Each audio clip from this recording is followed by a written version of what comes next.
selector. Rewind selector. Rewind selector.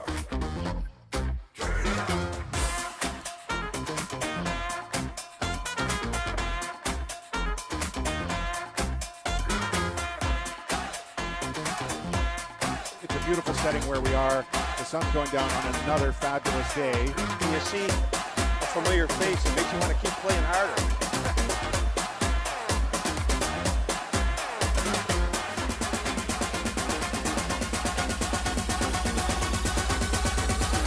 I don't know how you do it every year, but you top it.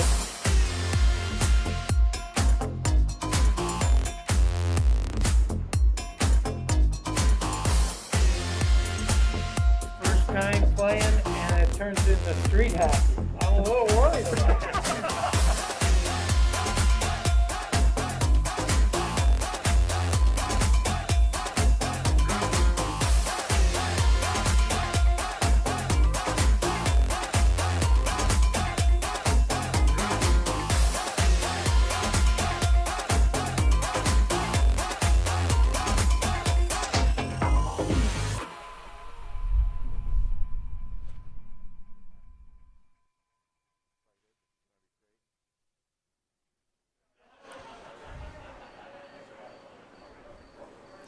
Welcome to the 11-day power play. We are down at Riverworks, and it is hot, humid, and windy right now.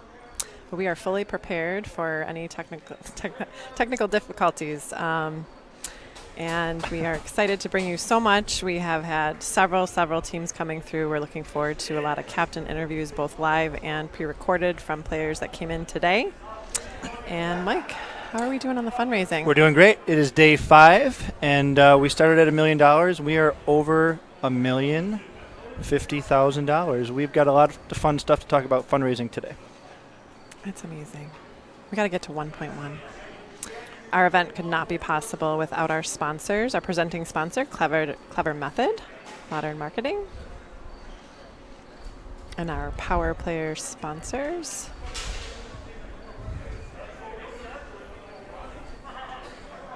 And our overtime sponsors.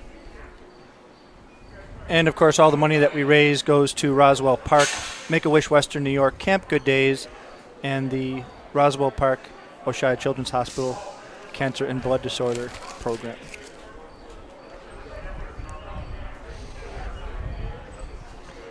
So we have DJ Jixter coming and join us tonight.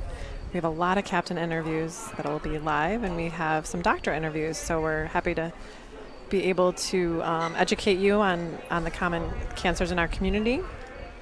And we do continue to have a fundraising challenge. If you haven't been watching, Mike Lesakowski and Bill Shaflucas, and Bill Shaflucas is on the rink right now with his team, and they just hit $100,000 today. Unreal. They have raised more than $209,000 in 3 years. And Bill is determined to beat Mike in this year's event. Not going to happen. So this continues to go on. But I guess we have some stats going on. Yep, here. let's do the Lamar stats of the day. Oh, looky here. Wait a second. Looky here. The So stats are supposed to be about the game, the hockey game. well, you know, there's lots of stats going on here. So I've done 10 interviews. Amy's done 7. Our production folks at Uplifter Video tell us that we have to keep our, the length of the interviews long. We need content. We're not professional broadcasters. So based on my math, I do a better job. It's quality versus quantity.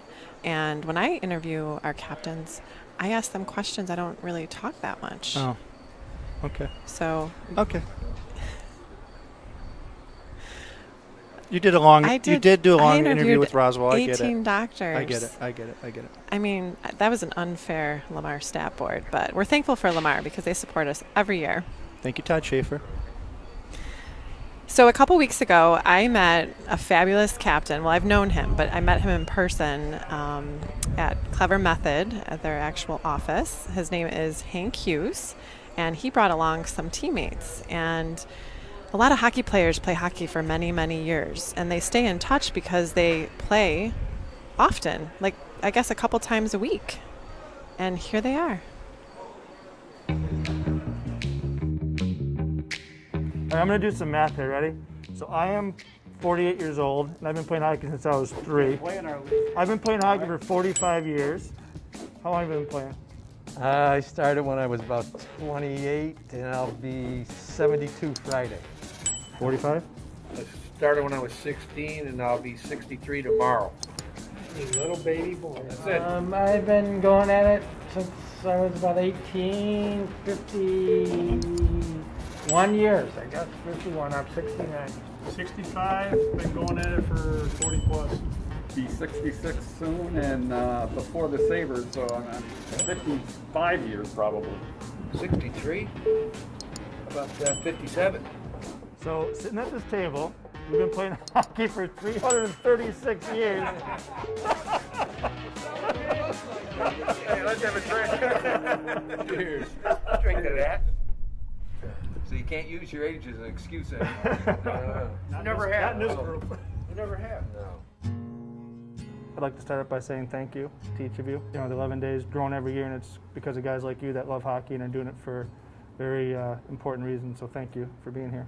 The first year I saw it on the news and the coverage you were getting, that was the first time I heard of it. And then Timmy played the second year. So he got me to get a team, and then we played, and then this year... Yeah, we're just playing each other. It's not just in our event, right? You guys are playing on a regular pickup We game. play a couple times a week together. Yeah. Yeah, for a long time. Probably, Hank, I probably played with you the first time 30 years ago. Oh, I didn't think you were that old. Well, I was only about 3.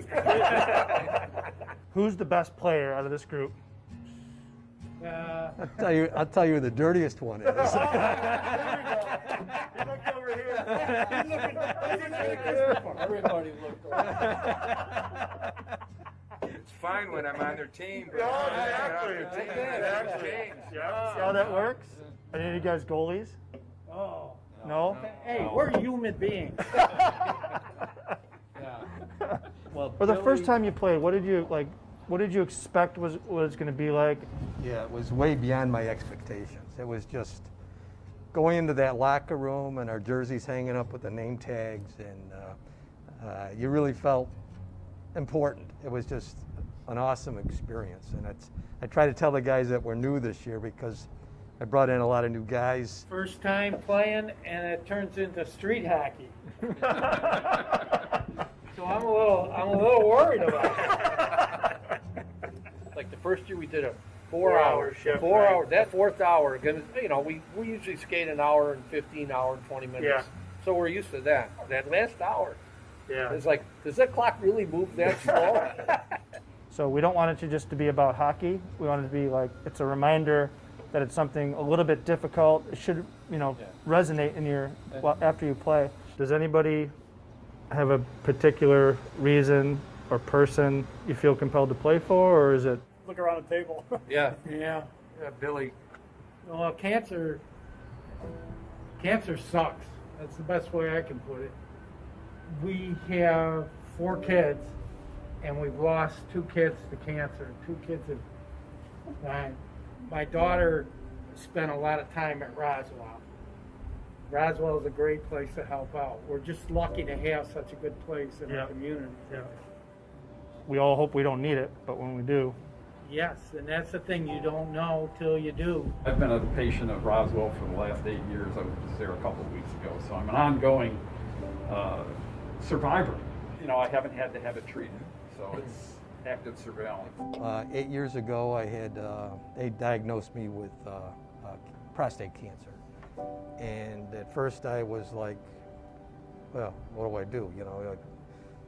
Fortunately, everything is staying the way it should. So It must give you some solace to know that you're under care of a top-notch hospital in the world. Yes. 19 years ago, I had testicular cancer. And in my mind, somebody somewhere along the line in my lifetime figured out a way to treat the cancer I have. I'm still here 19 years later. And I'm just so grateful for that, and for any of us that have survived this disease.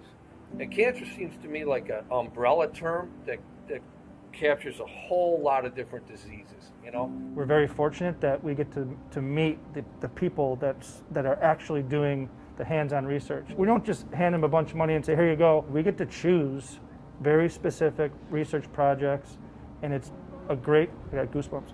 It's a great feeling to know that we're able to do that. The amount of money, I mean, even this year, we hit the 1 million. We haven't hit it yet, but if we can say we raised $1 million in 2020, I think there's going to be a lot of people shaking their heads saying, how the heck did they do that?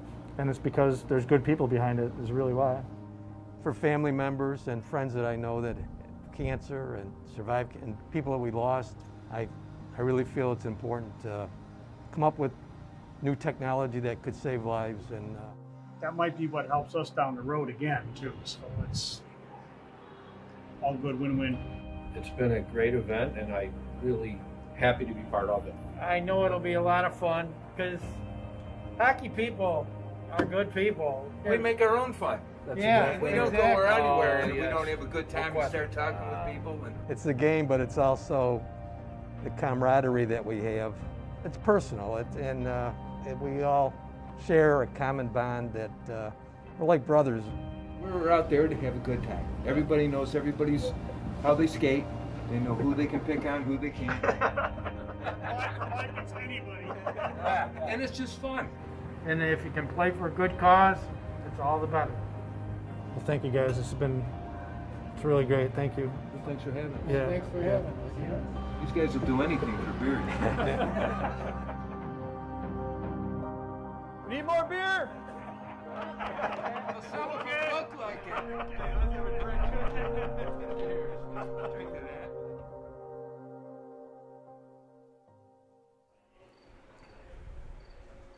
The Thursday Night Cancer Crusaders. I mean, those guys are awesome. Love talking to those guys. They are. So fun. Ironically, they're going to be here Thursday, and they're not stopping. They're going to play floor hockey, and they're looking forward to it.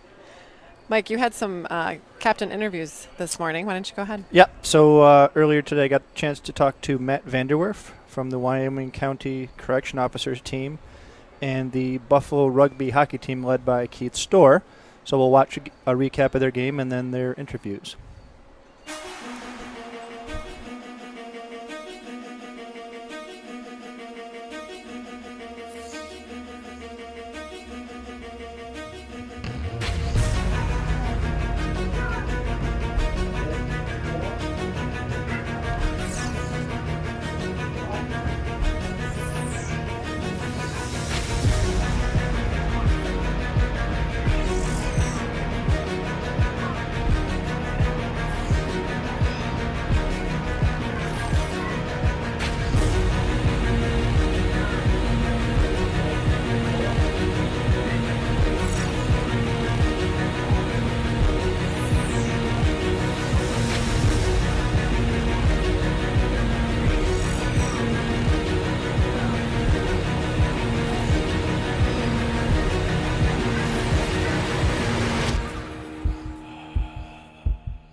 So Keith, thank you so much for coming out today with your team. My Tell me pleasure. a little bit about your team.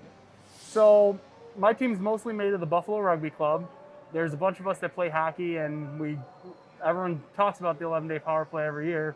So this year I decided to step up and make sure we had a team for it. So first year as team captain, how was that? You know what? Dealing with a bunch of 25 to 30-year-old guys isn't always the easiest thing in the world. Communication was a challenge at times, but eventually we got everyone to come together. We got one fundraising event in.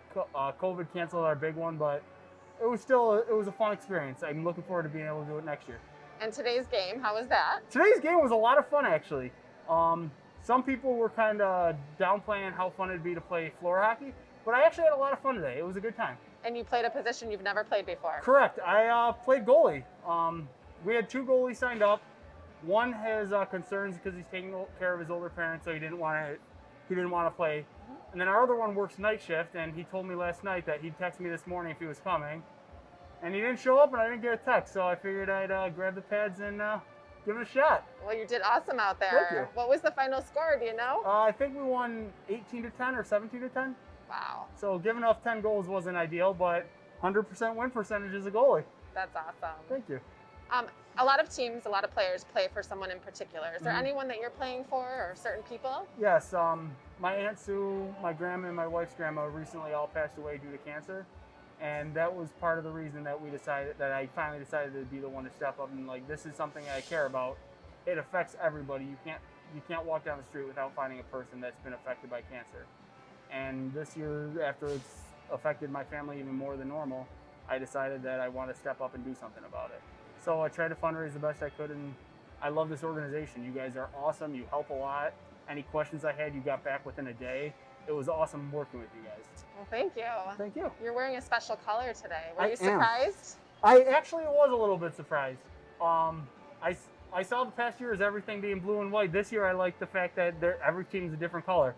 I heard that every color represents a different form of cancer, and I don't know what yellow is. Yellow is for bladder cancer. Yellow is for bladder cancer. And tonight we're going to hear from a doctor at Roswell who specializes in bladder cancer. Okay. So tune into that. I will. And anything else that you want to say today? Honestly, any chance you guys get to give to 11-Day Power Play, this is an awesome organization. Right when this started, pre-COVID, we got a chance to hear from the kids at Make-A-Wish that this helped, doctors at Roswell doing amazing research, and see some of the people that our funds directly go to impact. And it's awesome what these people do. If you guys have any chance to give, be it my team, which would be great, but if not, just give to somebody because these people do awesome work. Well, you do awesome work, and we couldn't do it without you guys showing up today. So thank you so much for joining us. Thank you for having me. So Matt, tell us a little bit about yourself. I'm just a corrections officer at Wyoming Correctional Facility.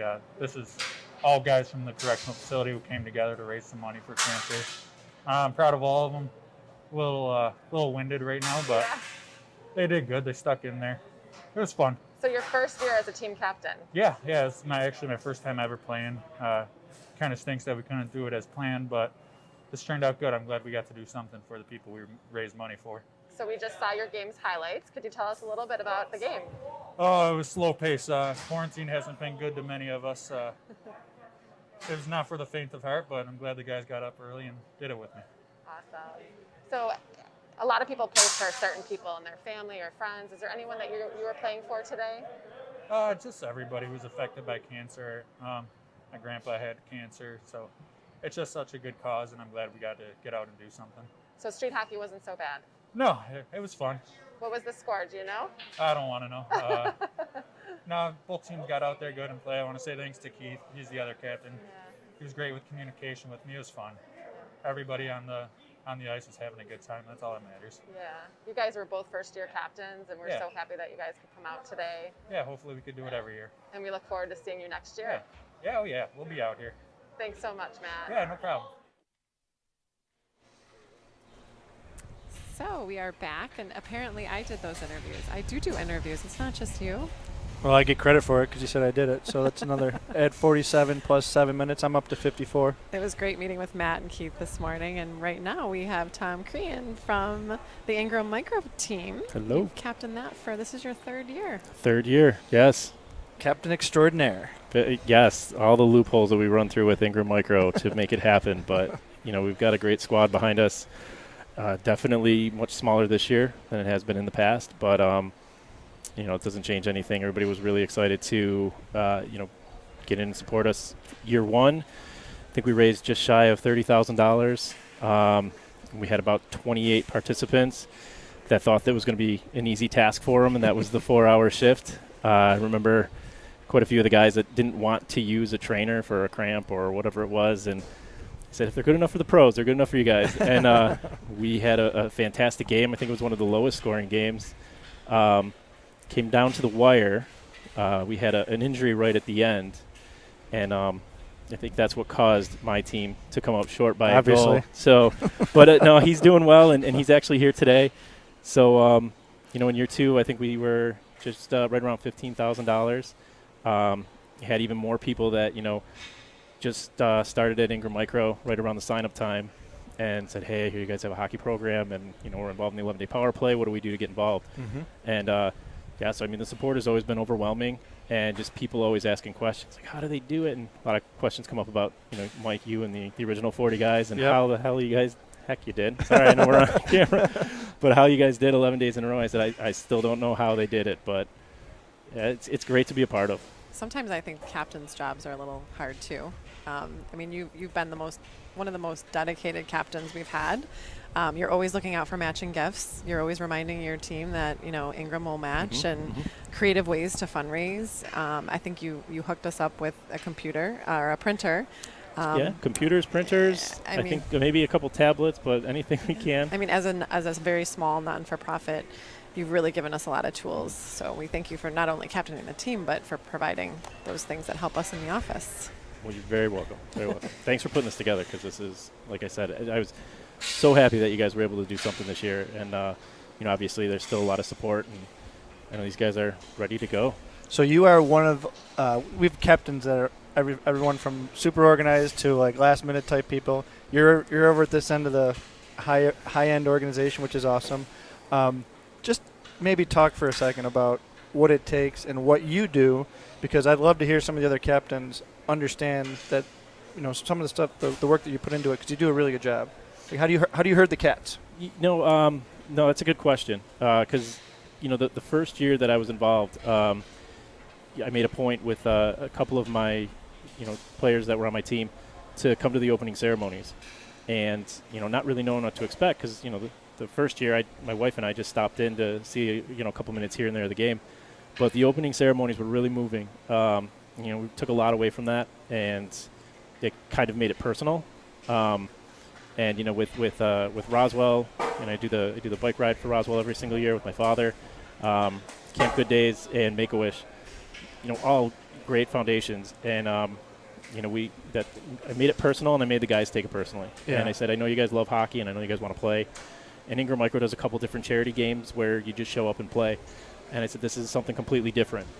Ingram's going to back us, financially and work out that way.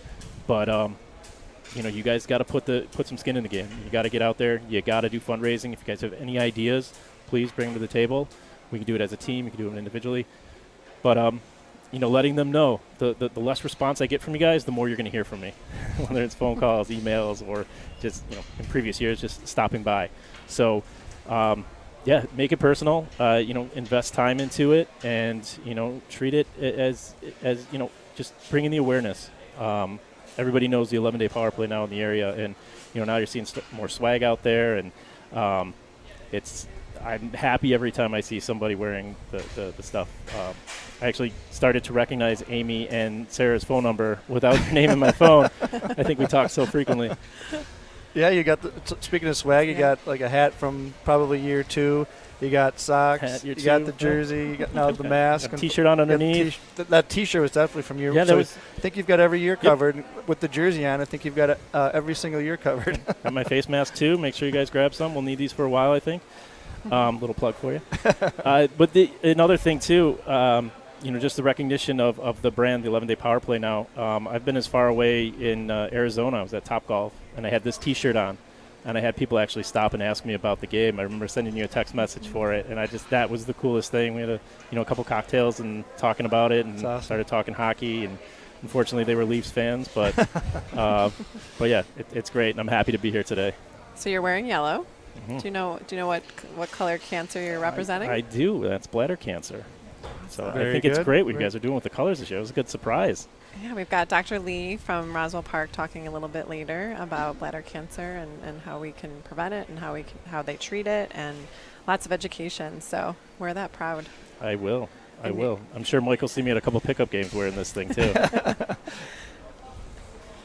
And speaking of colors, we're going to head and into the next clip here and see the colors for today. Brought to you by EdPro. Thank you, Tom. Thank you. Thanks, Tom. Great to see you, man. Mike, Amy. Have fun out there. Oh, we'll do.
We are here with our good friend and captain, Kyle Domazak. Hey, Kyle. Hey, how you doing? Good, man. How are you?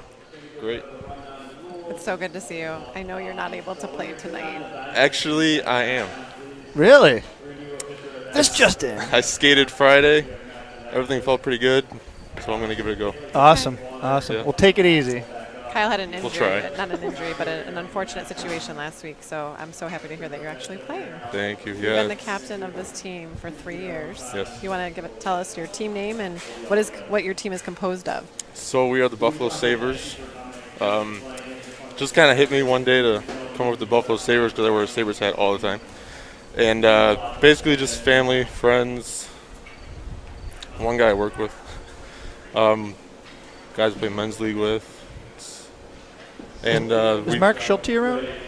Mark decided to not show up today, even though he raised a lot of money. $12,000. He raised a lot of money. But yeah, that was kind of a disappointment. But we didn't know each other before the first community shift, but you got involved really quickly when that came about, and you came to all the captain skates, and then you'd show up. I've got a Friday Saturday morning skate, so we got to know each other pretty well. And then we've been buds ever since. And people like you are exactly part of our family. Like you've been a captain this whole time. Do you have any particular person or persons you or any of your teammates play for? Well, both my parents actually had a form of cancer. My mother had skin cancer. My dad had prostate cancer. Thankfully, it wasn't anything too serious. It was pretty mild. We didn't have to go through the whole 1 month, 2 month of bedridden hospital visits or anything. Right.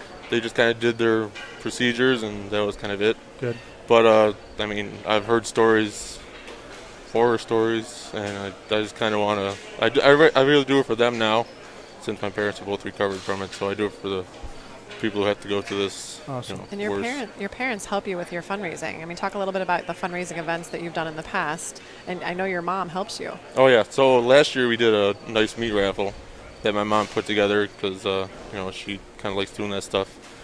This year we were supposed to do a golf tournament that she was helping put together, but unfortunately COVID happened and it kind of backfired on us. But yeah, she does a great job. My dad helps out with with everything too. And your brother's on the team. And my brother's on the team, yep. Which he just had a kid. Hey, Noah. Shout out to Noah. Shout out to Noah. Well, they're announcing your team, so we'll probably let you go so you can join them since you're playing tonight. Yeah, man. Congrats. Unreal. If you need a goalie, we'll figure it out. All right, I appreciate it. Hey, thank you very much. We'll look forward to seeing you on the ice soon. Yeah, definitely. Thanks, Cal. Good to see you, man. Thank you. Good seeing you guys. All right, man. We're going to go to the rink right now. Yeah, let's check in the rink. See what we are about.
We have National Grid sponsoring Ingram Micro Hockey versus Buffalo Sabres, sponsored by Uniland. And they have had their ball drop and has started the game. A spirited match as it starts. Still 0-0. There's our buddy Tom Clean out there. Always a stay-at-home D. Well, speaking of stay-at-home Ds, we have a guest. Should have stayed at home. So a lot of you have heard us talk about Bill Shaflucas over the last couple nights, and here he is. Yeah. This is Thank the you guy. for This having is the me guy again. that back and forth fundraising challenge. How you doing, Bill? I'm tired. That was a little more running. You talk to these guys, and we talked. We're all friends. We had a meeting outside. Take it easy on each other. We got to go on a boat. And it was a hard run. It was harder than the opening one. So it was fun, though. Definitely a good time. And, good crew. I'm so proud of my guys. So tell us a little bit about, you guys just hit an incredible goal this year. Yeah. But talk about also what you've done over the last 3 years.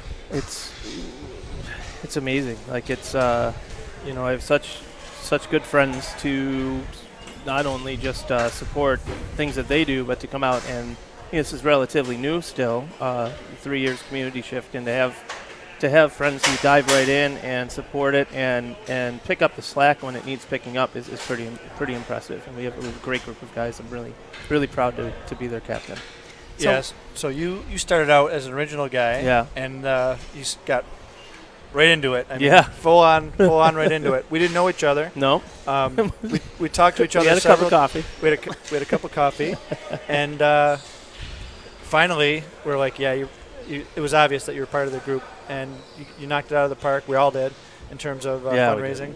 But after that, you took this thing and you said, I'm gonna run with it. Yeah. Just talk about how you've gone from the year one community ship to now, because it's We're really watching extraordinary. Bill here in the highlights. Okay, I'm sorry. Oh, it's cool. How about that? Yeah, that's a highlight. Sweet as fish. Well, that's Greg right there giving me a hug. Actually, I'd give him a hug because he was the leading fundraiser last year, and Greg is not a hockey player, and I think we've talked to him already, and Yeah, we'll be everyone sharing. knows that, and he is exactly the type of people that we were looking The mustache. for. When we were looking for people to join this event, it doesn't have to do with hockey skill. It's about how you, and it's the same way that Mike recruited for the original 40. It's not about the skill of the game. It's about how passionate are you going to be for the cause, which is why you ask people, who are you playing for, why are you doing this, that type of thing. And you guys, I don't mean to interrupt you, no, Bill, go but on. they're showing you guys won first place for the golf tournament. We did. Yeah, we did. That was a lot of fun too. That was. And again, those are my guys. So There not were a 5 of my surprise guys in that there was 5 KTC Brew Bus Buffalo guys that made the, were able to play in the golf outing due to the 2-week fundraising challenge. Yeah, and not a surprise. They're up for it, and it's give them a challenge and they'll meet it. And we met our goal of $92,000 about 10 days ago, and we wanted to do it before ball drop, and then. It's great. Like, that's a lot more than I thought. I set that goal. I was like, if we can get to 200,000, that would be amazing. So let's just set that and push everybody. Yeah. And then Greg, group text, he's just like, it's only 8,000 more to get to. And I'm just like, all right, let's do it. And we did that 3 hours ago. And you're the top individual fundraiser. Am I? In the Still? entire I was on event. the. I was out there. Whoa. The lower third just said it. What? Put that back. Put what back? There was a lower third that said Bill Shaflucas top fundraiser. That must be outdated, because I was just handed this. Top individual fundraiser. Can you hand that over to Bill, please? That's off of our website. See this here? Apparently, I'm supposed to pass this to you. Well, can you just read that aloud, please? It's Mike Lesakowski, $34,648. Bill Shaflucas. Well, I've been playing. You joined us, and I appreciate you jumping in and helping us out. And then there's maybe a half hour left. You say, I'll see you later. I had to go powder my nose. Yeah, powder your nose on your cell phone, dialing up some fundraisers. So what do you think of that? That's great. I think it's great. I think I have some work to do again. So, Bill, we know you have an incredible team. Yeah. And you as a top fundraiser, there's reasons why you're a top fundraiser. So can we talk about what you do, for a living, like what you have done and how COVID had kind of interrupted that and how you transitioned into something else? Well, we own an entertainment company, so we do a lot of bar games, and we own a tour bus called Brew Bus Buffalo, where we do brewery tours. We take people on VIP experiences and get them into the breweries in a way that you can't do it if you just walk in off the streets. Well, COVID, we cannot do that. The breweries... They're showing a picture of the brew bus. It's a pretty little and we've bus done it. there, It's a blast. Oh, yeah. We've done it. It's a lot of fun. We can't do it. It's the rules right now say we have to eat at each brewery we go into, and we can only have groups of 10. And the breweries are hesitant with groups and drinking. At these beer tours, you're drinking quite a bit sometimes. So that's right here at Riverworks. Look at that. So we had to kind of shut down, and we still own a bus, and we could still do things. So I was driving around to my buddies' houses for their birthdays, and I put the sound system up on the top and just singing happy birthday and playing some music as I drove by. And one thing kind of led to another, and we started getting phone calls to do it for real, like for people I don't know. So kind of put it into an idea that it's weird to try to make money when other people are struggling, but I did want to use it to fundraise. and I thought it would be a good idea to kind of combine the two. Like, yeah, I would love to come do your son's birthday. I just need a donation to a charity. And I had all the time in the world because I wasn't working, so it got me out of the house. If you remember those months, March, April, May, this is some pretty crappy weather here. Yeah. Yep. So it was fun to do. It was cool to see kids smile and the parents smile, and because everyone's life got turned upside down with that. And see an 8-year-old and hearing the stories, and the mom's crying on the phone because he can't have his party, and it just makes you want to do it. So it worked out, and that just kind of launched me back into fundraising mode. I was surprised how busy we were. We did about 170 birthdays. And and raised about $15,000 just by doing those. Wow, it's amazing. We were part of a couple of them. It was fun. Yes, you were. My very best friend, Kristen. That's we surprised her, and it was awesome. I don't know what year she is. She's in her mid-40s. Oh, I'll you say can that. tell. And for somebody to be in their mid-40s and be super excited. She was so excited. Of course she was. Excited. But it was easy. I'm like, what can I do for my best friend on her birthday? And I called you in the early morning, and you of course had to squeeze me in because you had I don't know. And one day you had what? We had 9. You had 9. We had 9 birthday drive-bys over in Grand Island, and they only take 5 minutes to do. Yeah, but you got to get. You got to get there. You got to get there and meet and coordinate everything. I'm eating. I'm going by. It was roast beef. Go grab a roast beef, and I'm eating on the bus. I have my feet up on the chair in front of me. And just hanging out, kind of probably how you guys are doing in your RV out there, just kind of chilling, I heard you had a visit to our RV today. Yeah, that was a low blow. He's like, "Hey, I'm gonna take a picture of you." I didn't know he had an actual. He had put a sticker on the RV without telling me. So unlike you. Well, all I know is I'm in first place as we speak. So That's true. And you can see the sign. Just follow those instructions right there, everybody, and we'll be in good shape. Good shape. Vote for Pedro. You know what? Your last name is difficult to spell, so Lesakowski might be. Yeah, Lesakowski's way easier. Well, that's why I put it on the sign for you, so you can read it. Now, coincidence or not, I know you love the yellow and blue. That's true. Yeah. You were somewhat of a local hero at one point. Tell that story real quick. And I don't know, people may or may not remember it, but it was such a funny moment during the World Juniors. Well, I'll do it as quickly as I can because it is a very long developed story. But basically, we had some Canadian friends. What tournament was it? This is the World Juniors here in Buffalo 2 winters ago. We had some Canadian friends. It was not sold out except for the gold medal game. So we were going to the 200 level and hanging out with them and sitting there. So we're out. America's out. Sweden, Canada, the last game. And I wanted to mess with them. So I put on a Swedish jersey. And on top of that, I put on an American jersey. And then you could see the Swedish jersey underneath. So I had to put on another jersey so that no one could see that I had the Swedish jersey on. We got there, and they wouldn't let us go to the 200s to sit at the table that we've been sitting at for the whole tournament. Said you had to go sit in your seats. Well, our seats were behind the bench. And you probably know this. I did not know. The juniors stand the whole time, and the coach stands on the bench the whole time. NHLers, they sit. You can see. So you can't see a thing sitting behind that bench. So just you're constantly looking up at the thing. It's stiff neck. Well, anyway, Canada won. Everyone knows that. And Liam Anderson, the Swedish captain, got the medal.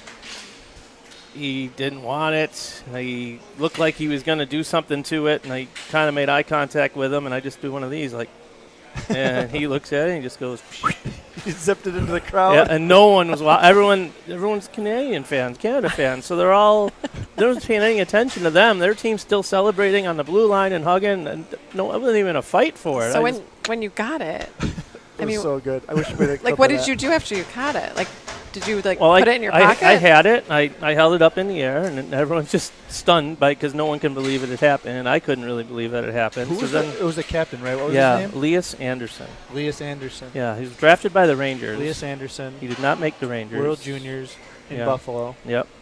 And he threw it, and then I put it on, and then I remembered that I had the Swedish jersey underneath, so I started tearing the other 2 jerseys off. If we could find that, we'll show it in a minute. That was, and it made its way around social media pretty good. Oh my gosh! Yeah, I had people in Sweden friend requesting me. I had people messaging me, yelling at me for not. I did give it back, so I gave it back. I promise I gave it back. How did that work? Yeah, how did I had to give it to a trainer on the side. We were right, like I said, first row behind the bench, and it was right next to the walkway up to the locker room. So I just grabbed a trainer and told him what I wanted to do, and he took it. I don't know if he ever got it, but the trainer definitely got it. We're gonna try to find that if we can.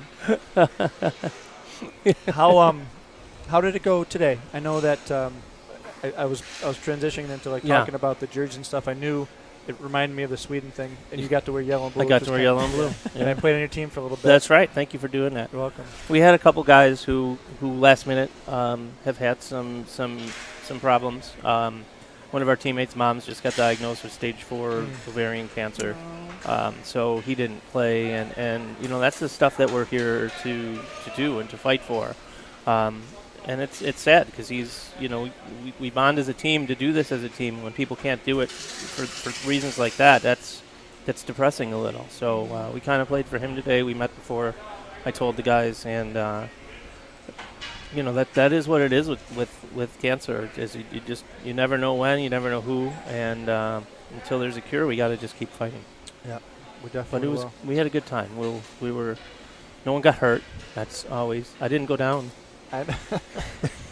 Yeah, I may or may not have distributed a photo of you on your butt, just in the right as your. He's so mean, Bill. I'm sorry.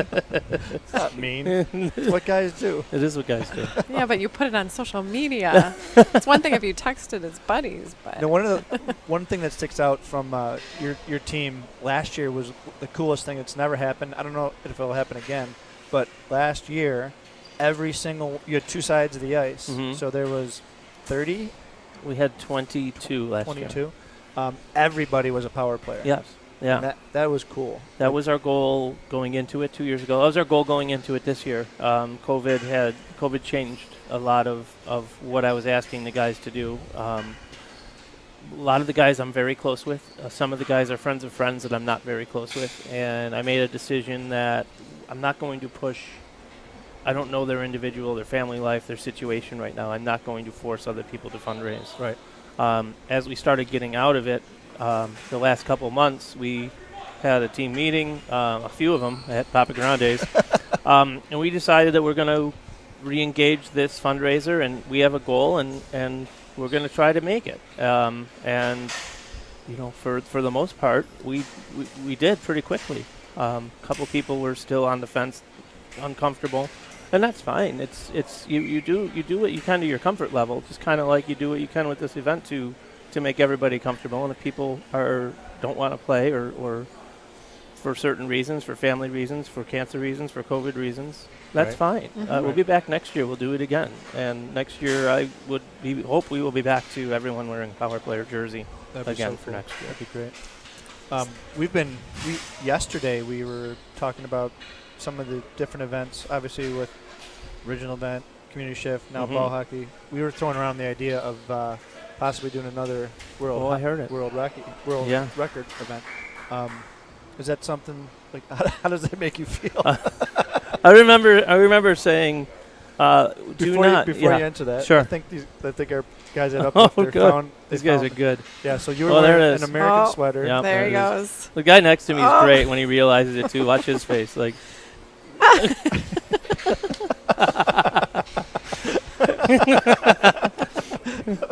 So cool. Man. Oh my God! There it is. He tosses it. You caught it, Bill. Oh yeah. Off goes the USA sweater. I mean, it was like it was rehearsed. USA sweater. Oh yeah, that's USA jersey. That was also popular. Jersey. There's a Swedish. Now the other part. There's a Swedish T-shirt underneath that. People were like you did not so happy to be right next to you.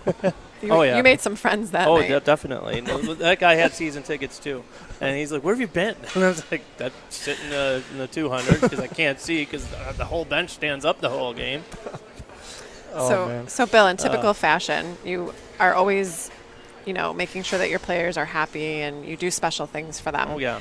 And I think in a few minutes you're supposed to jump on a boat Yeah, because we got a boat. you rented a boat tonight to I pick up. told them if we got to our goal, I would rent them a boat. We'll go out after our shift. And cool. yeah, so Moondance Cat is coming to pick us up. We were just on it for my daughter's That's such a cool birthday boat. / Awesome. graduation. A beautiful boat. Got a full bar. Cool. Good.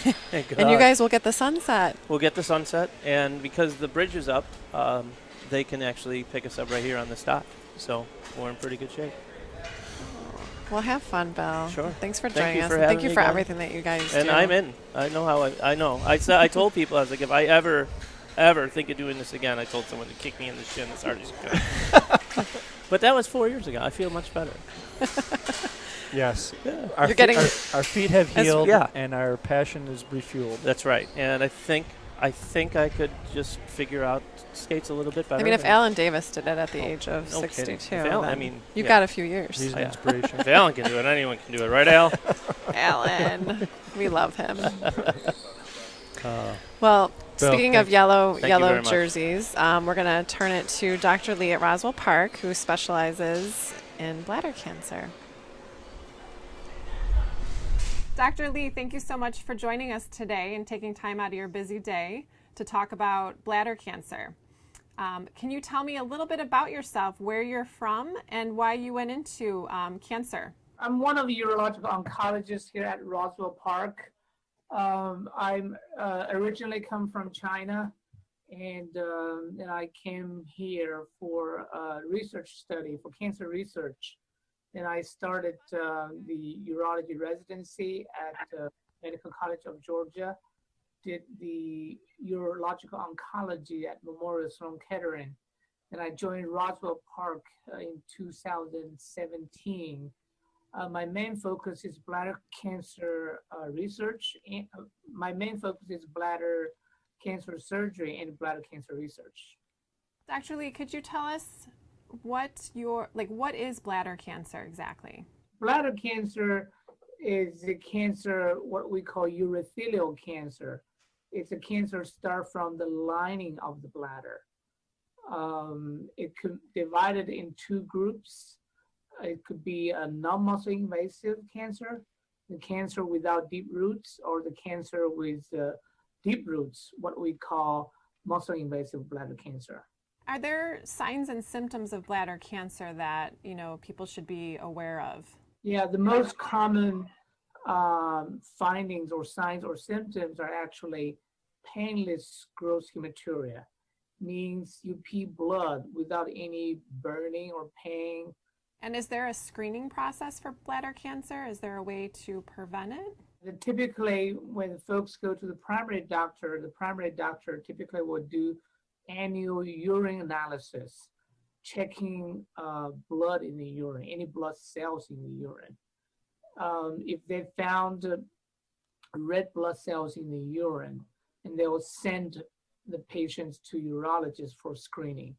And typically what we'll do at that time is what we call hematuria workup, including get a CT urogram, and it's a dedicated CT scan.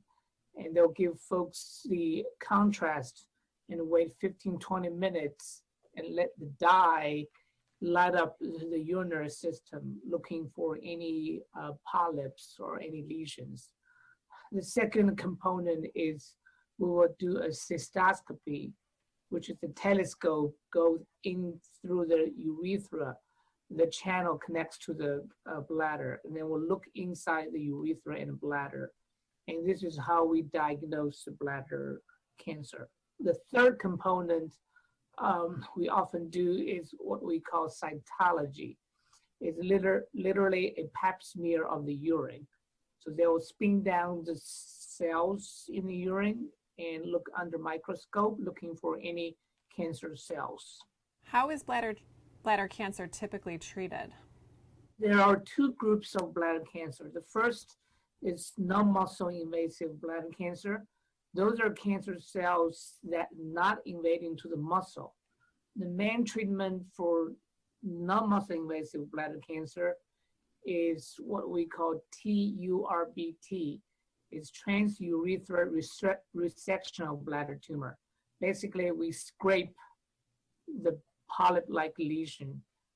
And typically we will follow the pathology, confirm it's not muscle invasive, then followed by bladder washing.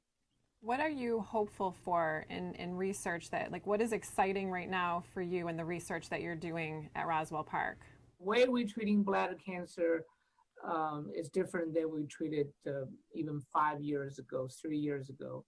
There were multiple novel drugs are recently approved by the FDA. The first is immunotherapy, and those are the treatment we have seen very excellent response for the immunotherapy. The second is the targeted therapy. Those are recently approved just a year ago. This is a novel drugs. The other part from surgical side is that we do robotic assisted radical cystectomy instead of traditional open surgery. The surgery will be done minimally invasive with much smaller incision, less pain, less blood loss, with almost identical outcome as the open surgery. Tremendous progress over the last few years then. That's wonderful. Absolutely, absolutely. How important are research dollars that you receive from community, fundraisers and events like the 11-day power play? It's very important. Bladder cancer has been very, very understudied, underfunded. Despite the fact bladder cancer is the most expensive cancer to treat with.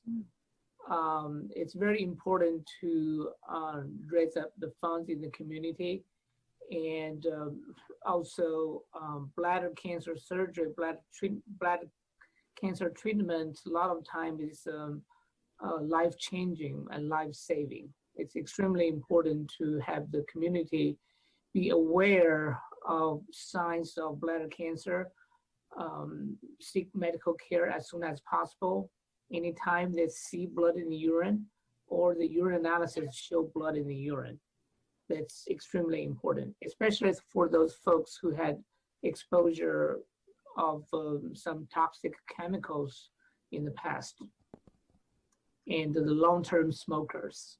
Just recently, Roswell Park was ranked number 14th in the country for cancer care hospitals. How does that feel for you? Roswell has been on the top, I would say top 20 for decades. Recently, we have made more progress. We feel very privileged and very lucky to be ranked one of the top cancer hospital in the country.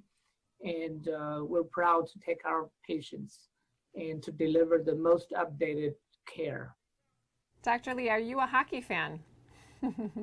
Unfortunately, not really. I never played hockey. But it's very exciting to watch the hockey. Very, very exciting. Well, our players and our volunteers in the 11-day power play community work really hard all year to fundraise, to get in shape so that they can physically, play through these long hour shifts that they pursue. Is there one last thing that you'd like to say to them? Yeah, first thing I would like to thank for them for the huge support for the Roswell Park and particularly urology department. And we do the prostate screening every year at that key bank. I would say as far as from the bladder cancer, the most important thing for the community to know is that if you see blood in the urine or you have recurrent UTIs with the blood in the urine, you need to see a urologist. You cannot assume the blood from the urine is from the infection. You have to see a urologist to make sure you're not dealing with the cancer. One of the things we don't want to see is that the diagnosis was delayed because of multiple treatment, and it may delay the diagnosis and compromise the treatment outcome. Early detection is key for sure with all cancers. Well, thank you, Dr. Lee, for your time today. Thank you for your incredible work at Roswell Park, and we hope you have a wonderful day. Thank you so much.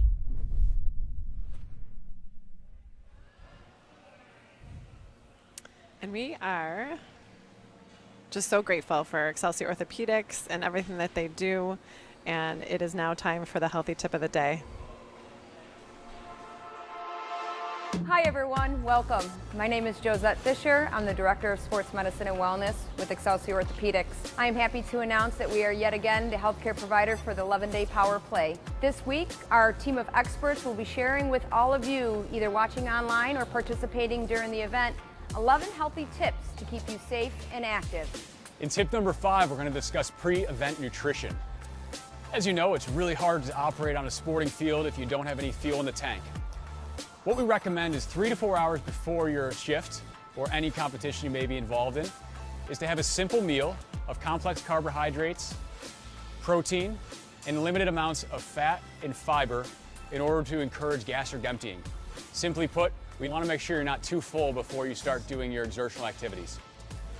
With that being said, approximately 45 to 60 minutes prior to your event, a 20-ounce Gatorade, a banana, or a handful of pretzels will help top off the fuel stores. Thank you everyone for checking our healthy tip of the day. If you do find yourself in need of orthopedic care, you can find us at excelsiorortho.com or give us a call at 716-250-9999. We'd be happy to serve you.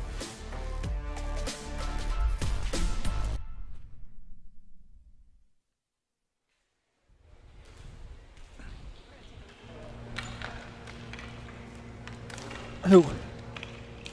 Rodney Keppen, Hot Rod.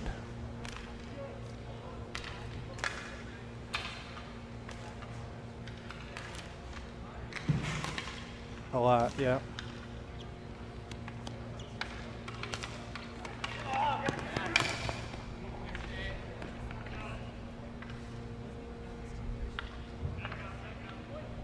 Such a good guy. And the video that our friends from Uplifter did for them is just so moving.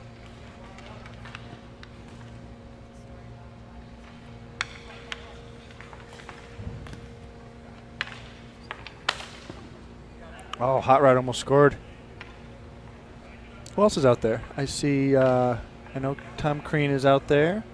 I see Chris Platt, very good hockey player. Played with him sometimes on the weekends. Right now, Richie McGrath has the ball. He'll mess it up. How do you know Richie? He skates with us sometimes on the weekend. Good guy. Coaches a little hockey in spare time. The goalie down there is a wall. No, literally, it's a wall. It's a shooter. Shooter.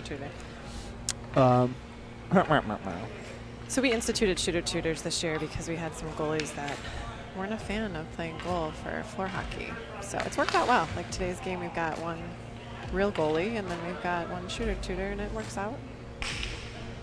And our son will play later, and we'll get to talk to him. They said they're now going to have goalies. 2 of the kids who don't play goal are going to play. That's kind of fun about ball hockey too. Is a lot of these goalies that are playing aren't typically goalies. So a lot of the kids that men, women, kids that play goalie like to play out, and some of the guys that play out play goal. And if nobody wants to play goal, this is such a good venue. I mean, oh, look at the sunset. Anybody who's out there that can look out your window and check out the cotton candy looking sunset we have going on. Bill Shaflucas rented the Moondance, or the what is it? Moondance Cat sailboat for his team tonight to celebrate. Team. They happened to hit $100,000 today. That's ridiculous. So they raised almost 10% of the entire fundraising for 2020. That's pretty crazy. They work so hard. Big shout out to KTC Brew Bus Buffalo. Have fun tonight, guys, out there on that boat. You know who's also out there is Super Dave Hage. Oh, he's reffing. Yeah, he's reffing. Tell everybody what happened to Super Dave. So Super Dave was super until a couple days before the original 40 event He went and played. Pickup hockey, beer league hockey. Yep. And we got a text or a call at 1:30 in the morning From his wife, from the hospital. that he had broken his. He broke his collarbone. 3 days before the event was to start, he raised money. He raised money to play in it. He was trained. so dedicated. We were all heartbroken. But you know what? Dave's always at opening ceremony when he can be. Part of the team. He's part of our 040. He raised the money, and he was there. I mean, if you look at our picture on our Facebook page, he's sitting there with a cat. What do you call the shoulder? Oh, like shoulder a sling. shoulder. Sling. Yep. Yep. I remember his wife calling saying he's so upset he can't even, he doesn't even want to talk to you guys. He's so upset. So I have to call 3 days before, after all the work he put in. But he came. I think this is like a second or third time roughing. And yeah, he's been around. He came up to me before we dropped the ball and said, how awesome this was, and that everybody. He felt a little nervous about street hockey, but how much fun it's been, and really. That's the overwhelming sentiment of everybody you talk to. A lot of people didn't want to do it. They're like, it's street hockey. It's not the same. But the venue is awesome. You're basically playing hockey. I know it's ball hockey, but you're still playing in a rink. You're with your teammates. You're with your teammates. Obviously, we're raising money for our beneficiaries. I had one captain that couldn't play send me a message and said he had some serious FOMO after he saw one of the team highlight reels that Uplifter Video did. Yep. Well, these guys put together the videos, and they show people what they're missing. There's the moon dance. Oh, there they are. I think Probably is. That's the moon dance. Yeah. So there's KTC. Oh, definitely. That's definitely. We'll see it. There it is. There they are. They're going out on a beautiful night. That boat will never be the same. That is a rowdy boat. If you haven't been on the moon dance, Cat, we were on it for our daughter's birthday / graduation party when we couldn't have a party at our house, and it was the perfect. It's a cool Buffalo thing. Alternative. Yep, it's a cool Buffalo thing. They have a standing 8 o'clock sunset tour. Sunset tour. That you can actually buy like a club pass or something, where you can go anytime.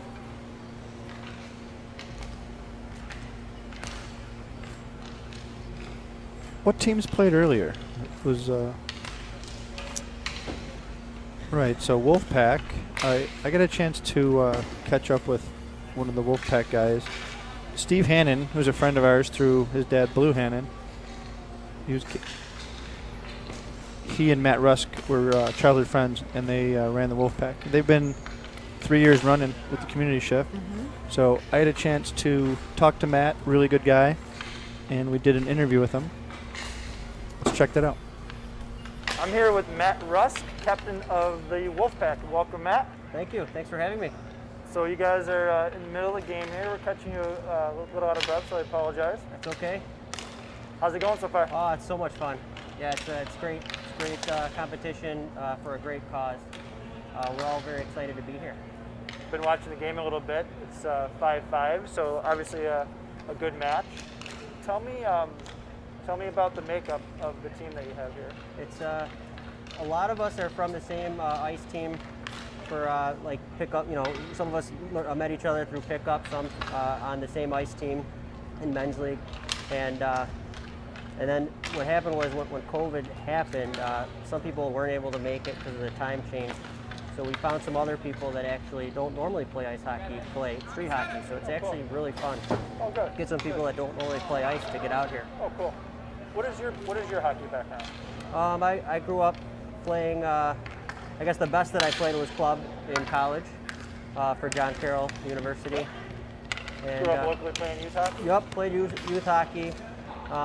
Played for Amherst High School, and then also I was on the Saint Select team for travel. Cool. It was good. And then you and Steve Hannon usually run this whole crew. Steve wasn't able to be here, but yeah. You guys took it on, and you have both sides of the ice this year, and that's kind of. I can't remember. Have you done that in the past in the community shift? Yep. This is gonna be my third year.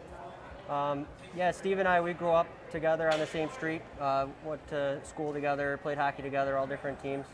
So our families are really close. Gotcha. I know his dad, Blue, very well. Yep. Through Roswell and through business. Sure.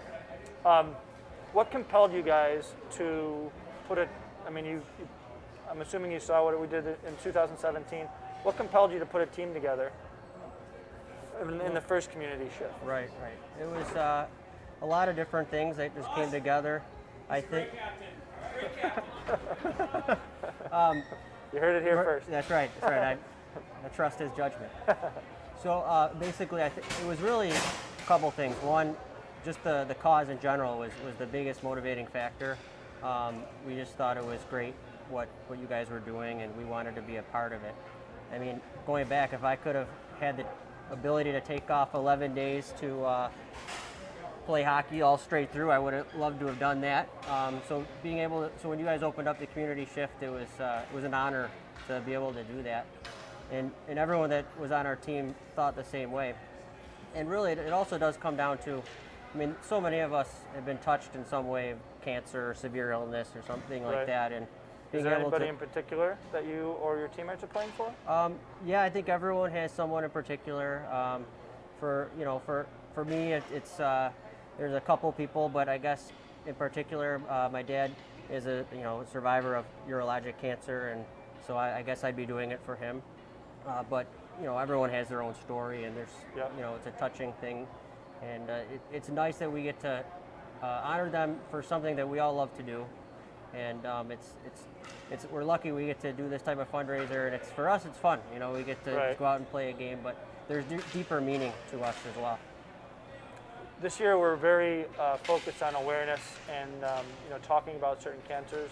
So we selected jerseys on different days and colors. How do you like the jerseys? Did you know that was coming? I didn't know that, but I love it. It's nice. Awesome. Yeah. Well, I'm keeping you from the game. It's 5-5. Your team needs you. I hope you have a great time, and I hope to see you next year, and I hope it's on the ice. Absolutely. Thank you for having me. Yeah, thank you, Matt.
guys had a blast.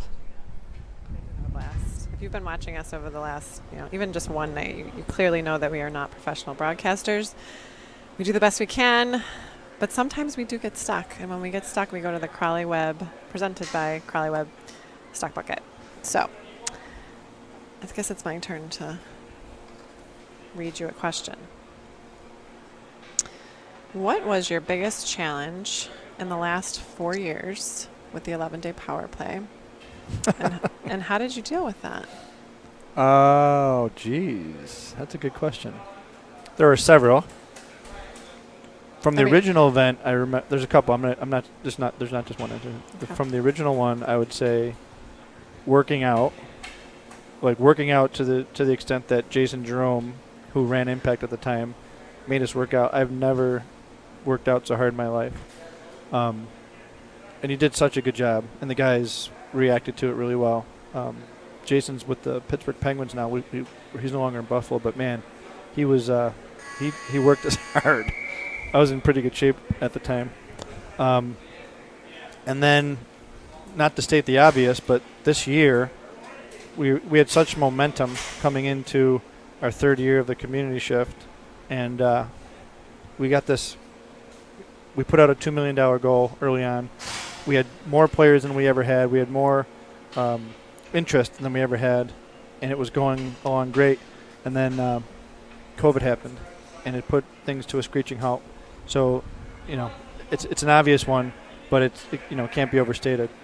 Although we're here, it's day 5 of the 11-day. We're over $1 million, so we can't complain.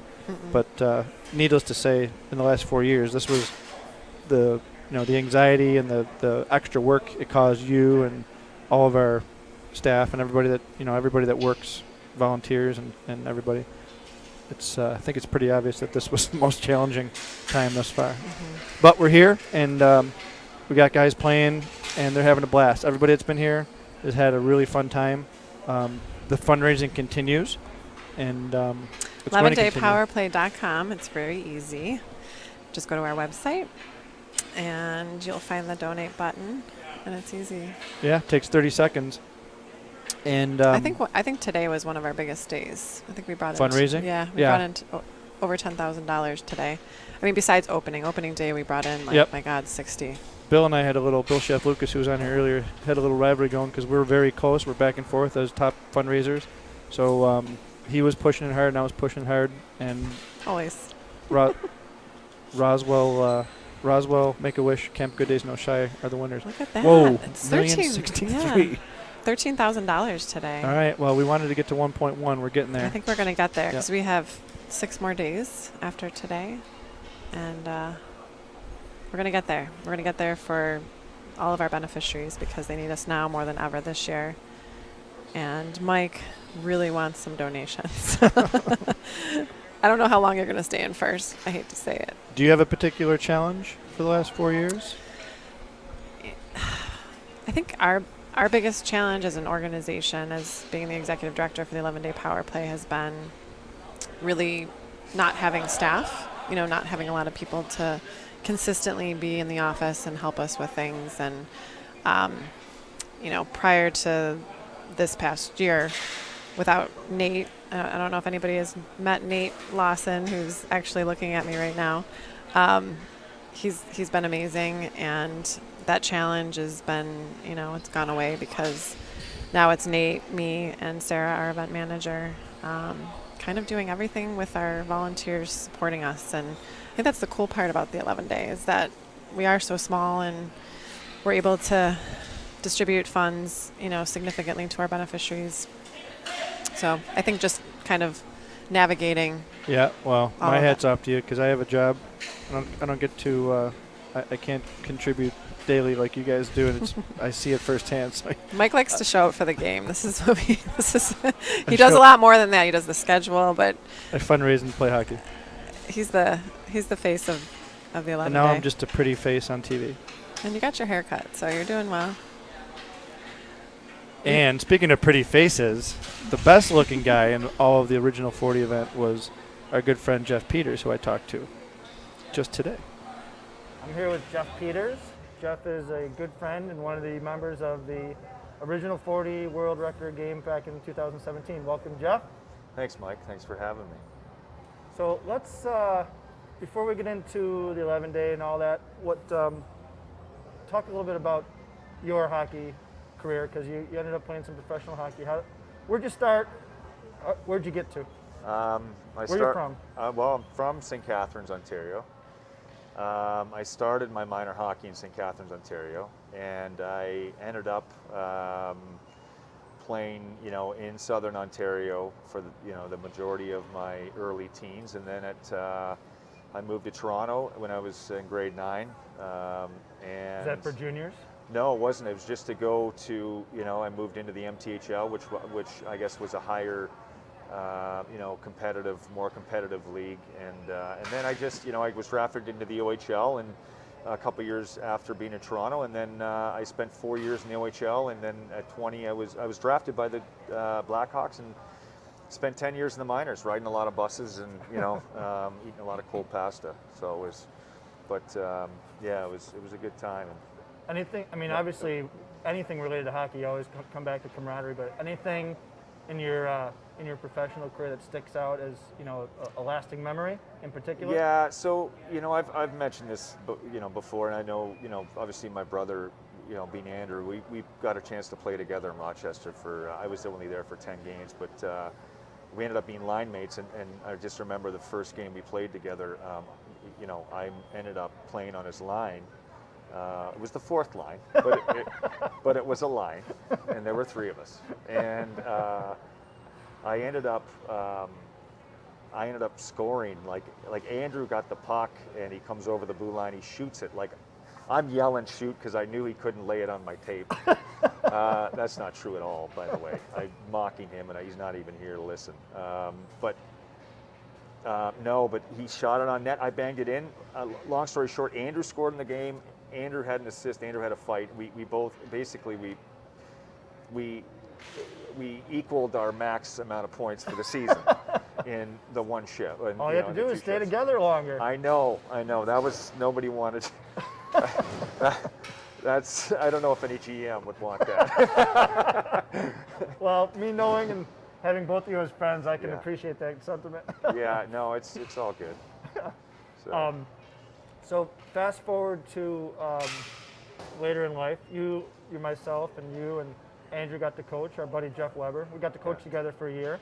That was a ton of fun. We had a really talented group of 15-year-olds. We did. I mean, we went to nationals, right? We had, we traveled out to nationals with our wives. And that was a pretty... Out to nationals, but where was it? It was in Phoenix. Yeah. Phoenix in March. It goes. We go way back. I mean, from when I first started playing men's league hockey to having my first beer in a dressing room post career. But I remember we had a rule that if you hit the post, you had to bring a 12-pack. So we play one game, and then you basically stocked up for the season. The next day you came with 3 cases of Labette 50. Yeah. Remember that? Yeah. And a dolly. Yeah, I do. You say, I'm covered for the season. Yeah, I wanted it to be memorable. So I'm glad we can look back on that.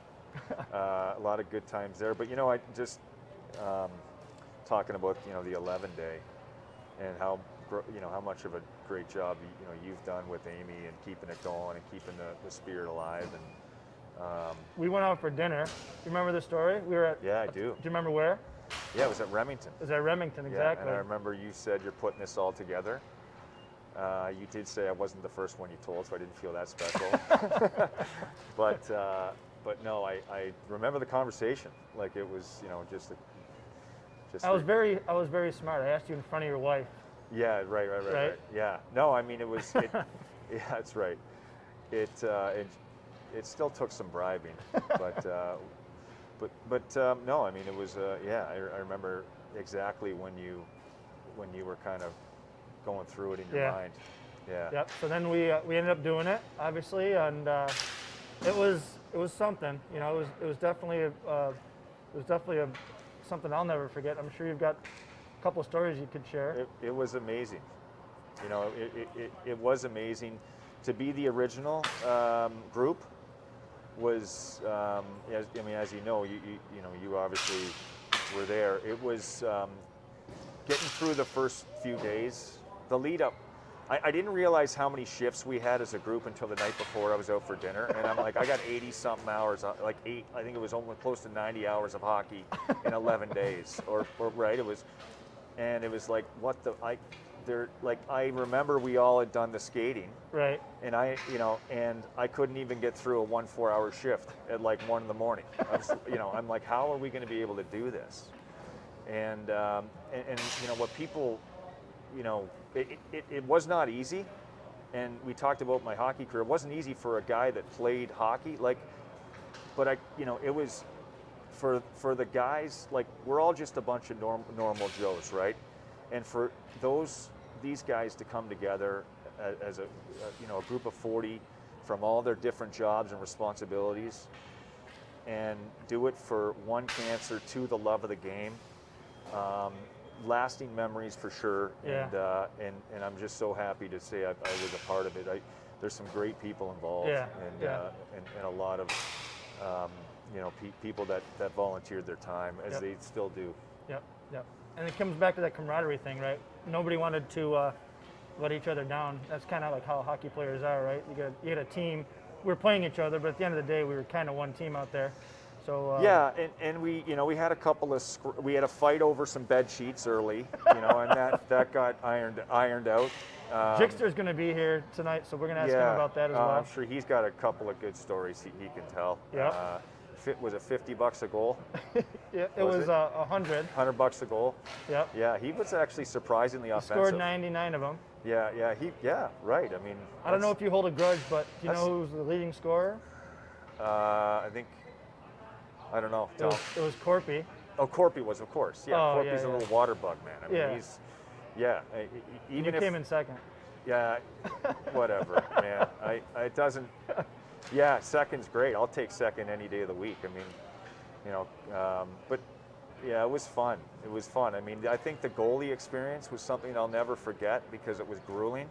Yeah. It was painful, and it really sucked. I haven't griped about a goalie ever since. Yeah, I know. Like, hey, you got to be better side to side. It's like I couldn't even dig my skate into the ice. I was falling backwards in net just standing there. Definitely that sticks out as one of the great moments. Getting scored on from center over and over and over again through the legs.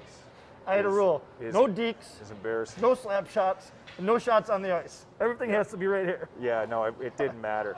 I mean, you get 12 backhanders that go in, on the ice. It's like this. All right, uncle. But no, it was great. The food was amazing. The pizza, I felt like Pizza the Hut. We call it the 11-pound power play. That's right. Yeah, we had more than enough food to go around, and that was great. It's awesome. Fast forward to now, we have the community shift going on. This is our third community shift. COVID changed our plans, but you're part of our team. We're a resilient bunch. We could have easily thrown in the towel. We didn't. We had 2 really successful community shifts last year and the year before. We raised $3 million in those 2 years. Yeah. This year we were probably on pace to raise 2. We got sidetracked. We're over $1 million now. But more importantly, we're here. Yeah. There's a team warming up. They're about to play. Most places around town have canceled events. Yeah. And we found a way. So you and the rest of the guys have stuck with us the whole time, and that means the world. Well, I think it comes down to the fact that it's well run, and you guys do a hell of a job, and you keep the word out there, and you're raising awareness, and you're raising research dollars, and I think that's why we're still doing this now. What if we do the world's longest ball hockey game? You're in for that. You're Canadian. Canadians love ball hockey. Yeah, I could play ball hockey till I was blue in the face. Yeah. But I mean, I think either way, you're going to be successful at it. So. All right, brother. Yeah. Well, thanks. Always a pleasure.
There's an RV.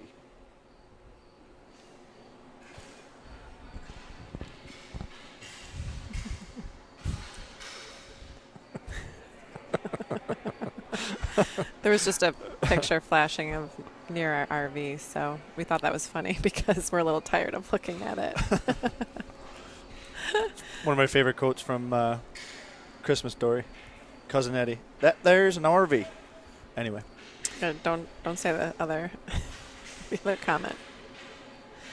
Lots of noises. We've heard like a lot of drilling going on. We're in the middle of an industrial area, so we can't expect it to be quiet, but Deluge of raccoons.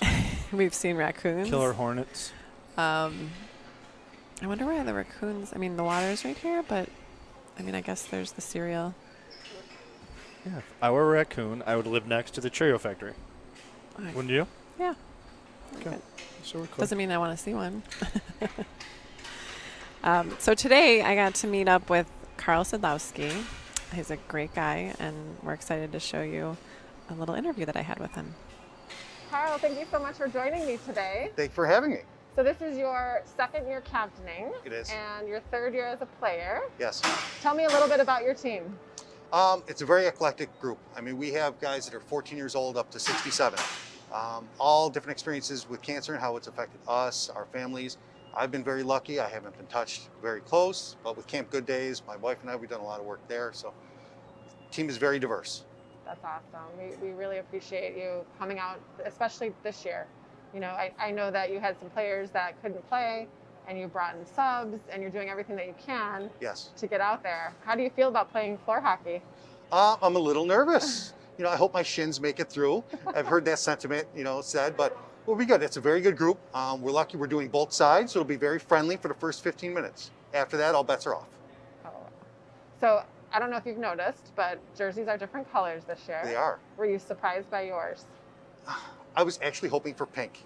I'm going to be honest. Okay. I like the pink. It's really bright. I like that we were joking about it at work today.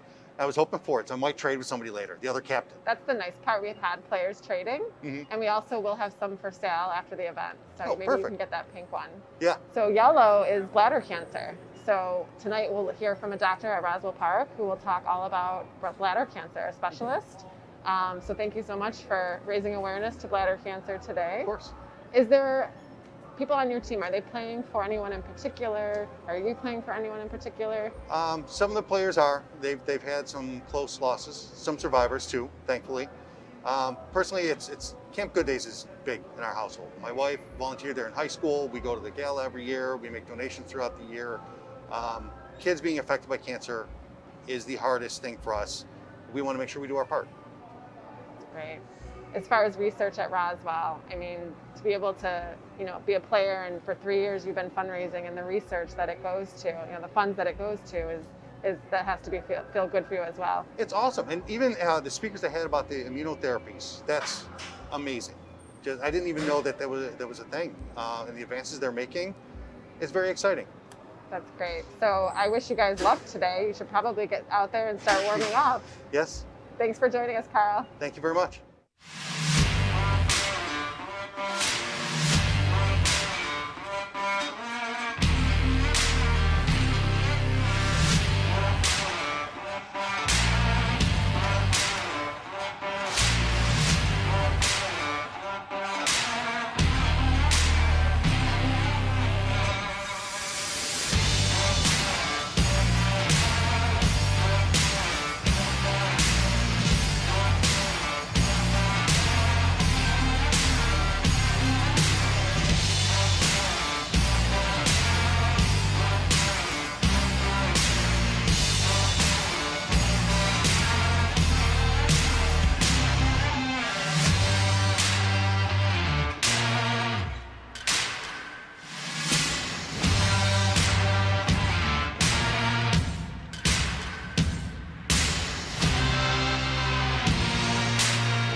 get back to game action here.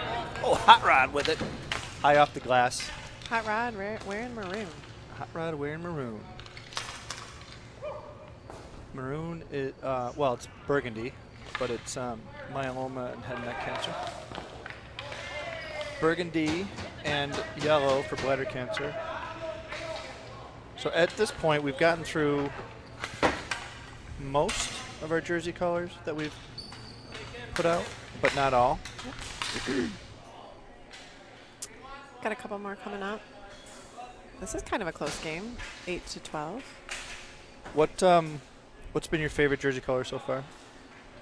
Not because of what it represents, just like just aesthetically. the color. I love the lime green. Lime green. I think those are sweet for lymphoma, but the color.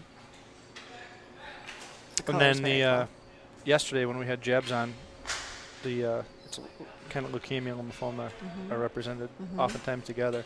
So to have the green and the orange, I thought that was pretty cool. Lori was so happy about the team colors. Yep. So what do we got going on here? 12-8. Chris Platt, really good player. He plays with us on the weekend sometime. So is this Rodney's first night playing? Because his son played. His son played. He's got another shift. And then he's going to just fill in on a few. Oh, there's Kyle. Yes. Hot Rod's looking good. He's in good shape. Yeah, he's in good shape. He's got his rec specs on. They're actually just his regular glasses. But good to see Kyle Domanzak out there. He didn't think he was going to play because he was injured.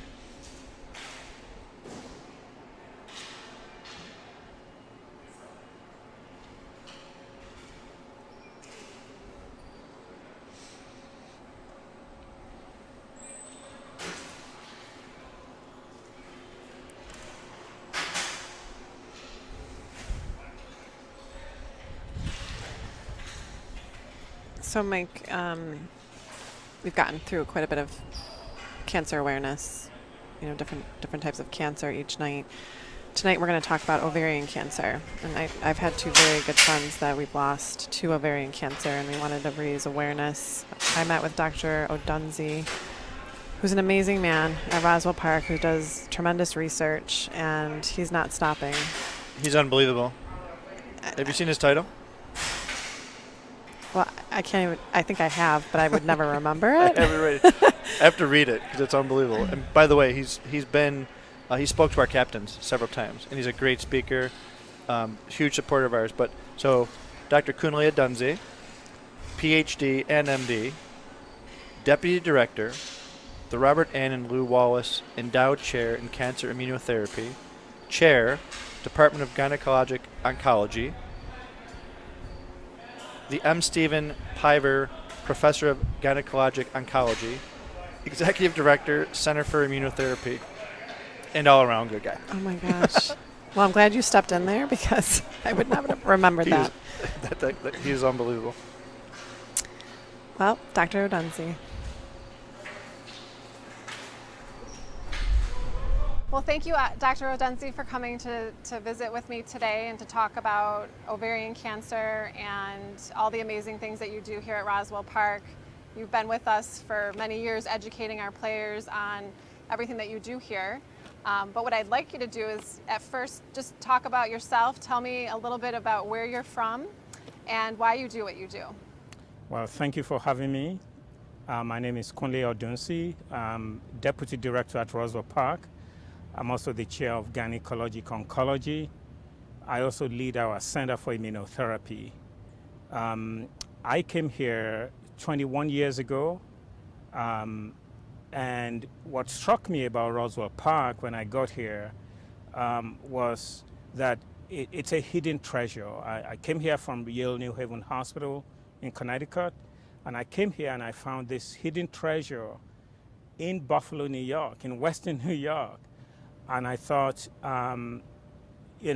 patients need to know about Roswell Park because a lot happens here in terms of how we take good care of patients and how we are always looking forward to new advances in therapies in order to improve the outcome for our patients. Can you tell me a little bit about ovarian cancer and what are some of the signs and symptoms of ovarian cancer? Ovarian cancer is a challenge for a number of reasons. Number one, there are no early detection tests. I mean, everyone knows about pap smears, everyone knows about mammogram, colonoscopy, PSA tests. Those are detection or early detection tests that allows you to identify cancer before it has spread. In ovarian cancer, we don't have any such test. So by the time women are diagnosed with ovarian cancer, it has already spread beyond the ovaries, and that affects the potential outcome. So because of the fact that it doesn't have any classic symptoms, so sometimes women experience bloating and dyspepsia, they feel they have some gas, and sometimes they even go to the doctor and the doctor says, nothing to worry about, just take some Pepcid. But in fact, it could be ovarian cancer. So there are symptoms. The only problem is the symptoms are vague and they overlap with so many other things. So a very high level of awareness is very important, as well as understanding the family history. Those are very critical components. So when I was in training, I found that patients with ovarian cancer are very resilient. They undergo major surgery, they get chemotherapy. Many of them, in fact, 70 to 80% will go into remission. And when I was in training and I began to look at these patients, at the time that we complete their therapy, and we're very glad everyone is happy that they're in remission. Unfortunately, in the majority of cases, it tends to come back. And when it comes back, it's very difficult to cure. So I saw that right from day one during my training, that this is a challenge that we need to tackle. And we're going to have to tackle it beyond the conventional therapies of surgery, chemotherapy, and radiation. We need to think outside the box. We need to look at other ways of dealing with this disease so that for those who go into remission, we can extend their remission rates, or in fact, maybe get to a point where it never comes back. And for those who have relapse of their disease, are there new therapies that we can deploy to completely cure the cancer? And that's what we've been embarking on at Roswell Park. How important is it to receive financial support, donations, funding from events like the 11-Day Power Play and Roswell Park? How important are those funds to your research? The ability to conduct research really critically depends on funding, because you can have the best ideas in the world. If you don't have the resources to implement those ideas and test them in the lab, they go nowhere. So we are critically dependent on funding from organizations such as the 11-Day Power Play that have supported our research at Roswell Park significantly over the last several years. I mean, you're talking millions of dollars from 11-Day Power Play that have supported research, that have supported the ability of our patients to have access to the latest and best treatments, that have supported concepts that we're even thinking about, where you have to go to the laboratory and do experiments to prove those concepts before taking them to the clinic. So it is critically important, the support that we have received from 11-Day Power Play and from our community in general. Could you describe immunotherapy? I know it can be very technical, but in layman's terms for people that may be watching, what does immunotherapy mean? How do you use it with treatment? Immunotherapy is simply using our immune system to fight cancer. And it's similar to using the immune system to fight bacteria or viruses. I'm sure many of us know that when you get your flu shot, you are stimulating your immune system so that when it sees the flu virus, you are protected. So that's what immunotherapy is. So how can we use the immune system? How can we use the same principle by which the immune system fights off bacteria and viruses and other organisms that tend to invade our bodies? How can we use this same immune system to fight cancer? And so that's a research that we've embarked on at Roswell, to the extent that we can understand how, the first question we asked was, how does the immune system interact with cancer? And can we identify targets on the cancer cells that can be recognized by the immune system? So we conducted extensive research. We identified targets, and that allowed us to begin to develop vaccines against ovarian cancer. So vaccination is one form of immunotherapy. There are other forms of immunotherapy whereby we unleash even immune cells that are already within the cancer itself, because when you take out a tumor tissue, cancer specimen, there are immune cells that are already present.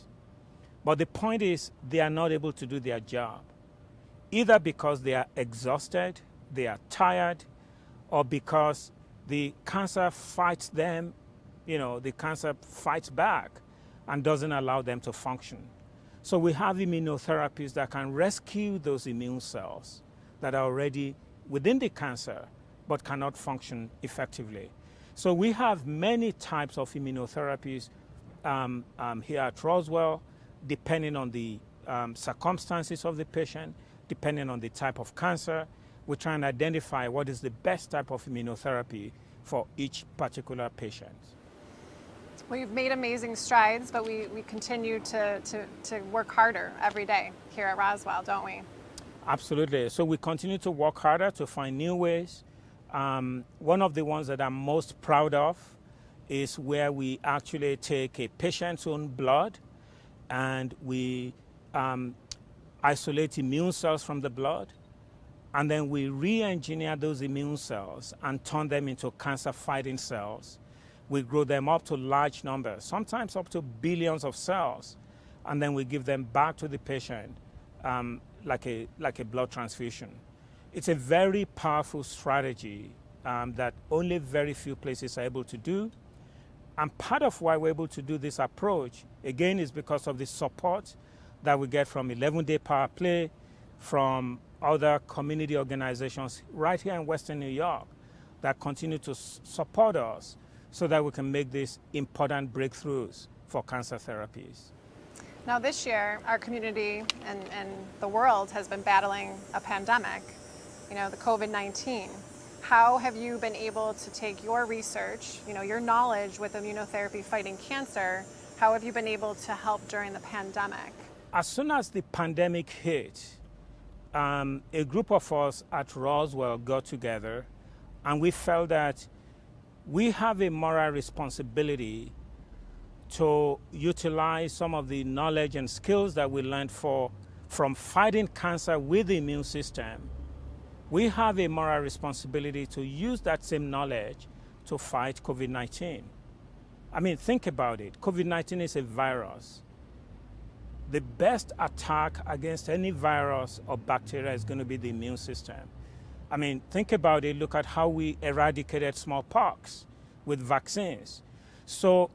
But the problem with COVID-19 that immediately struck us is that we don't have a good understanding of how the human immune system reacts to COVID-19, because some patients get the virus, they are not even sick at all, they have no symptoms.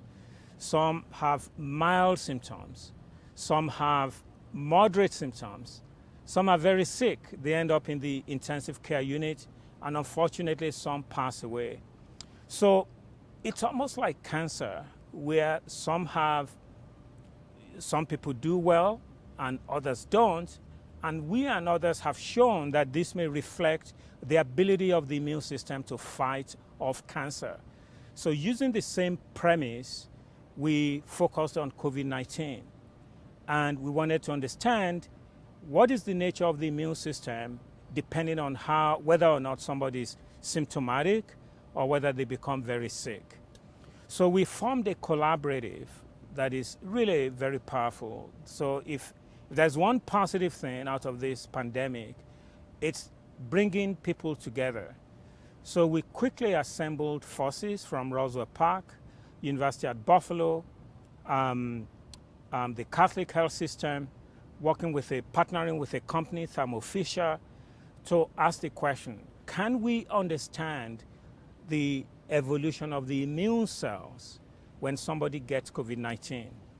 You see, immune cells, especially the ones that attack bacteria and viruses, they have an instrument on their surface that they use.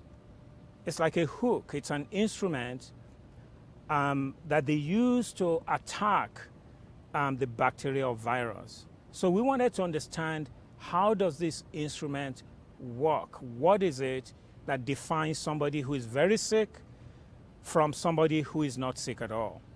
So we embarked on this project, which is still ongoing, by the way, where we are capturing patients from Roswell Park and the Catholic health system. The patients from Roswell Park obviously are cancer patients, because there's a secondary question: how do cancer patients react to COVID-19? How do their immune system, remember they're already immune compromised, how does their immune system react to COVID-19? So we're beginning to address all of these questions using some of the best technologies available to dissect the immune reaction to COVID-19. When we came up with this concept, beautiful idea, but again, we ran into the brick wall of how are we going to find resources to support and address these very important questions. With the help of the 11-day power play, again, they came to the rescue and raised resources for us to be able to begin this work, which is still ongoing, and we're very excited about the possibilities that it might yield important information on who needs to be, for example, who needs to be quarantined, who needs to, who is likely to get sick, who is not likely to get sick. So we're hoping to be able to generate this kind of information at the end of this research project. It's amazing. Amazing work, Dr. Odenzi. Now, just recently, Roswell Park was ranked number 14 in the entire country for cancer care. How does that feel for you, someone who's worked so hard? Well, first of all, I'm very proud that we are ranked number 14. It's an amazing accomplishment, knowing that Roswell Park is an institution located right here in Western New York, an institution that I'm proud to be part of. So I'm really very proud of the accomplishment. But I will point out that this is a team effort. The community at Roswell Park of employees and staff and everyone from the lowest to the highest level of this organization has one laser-focused mission, and that is to understand, prevent, and cure cancer. So the way we take care of the patients, if you just need to walk through the institution, the hospital, or the research labs to see the passion and compassion of folks as they care for their patients each and every day. I think that's what got us to number 14th in the country, and I'm looking forward to the day where we're actually going to be number 1. Yes, yes, for sure.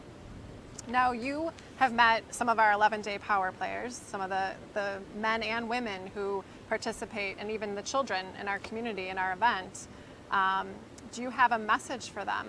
They work so hard all year, raising funds for Roswell Park and other cancer causes, and they also train, and they're on that ice for a long period of time. This year they'll be playing street hockey for quite a while. Any message that you'd like to send to them? The message that I have for the 11-day power play folks is that you guys are amazing. Amazing is an understatement. What you have done you're making an impact beyond what you can even imagine. you are making an impact on cancer patients now, you are making an impact on cancer for the future, and you are leaving a long-lasting legacy.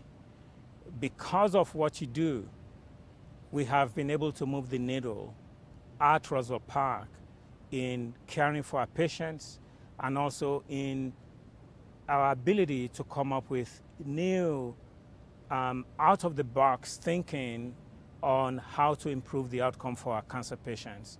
So thank you very much. 11-day power play from the depth of my They're heart. watching right Thank you. And I really want to say, please keep up the good work. Keep skating, right? Yes, keep skating. Thank you so much, Dr. Oduzzi. Thank you for all you do for cancer patients and Roswell Park and our community. Thank you. Thanks for having me.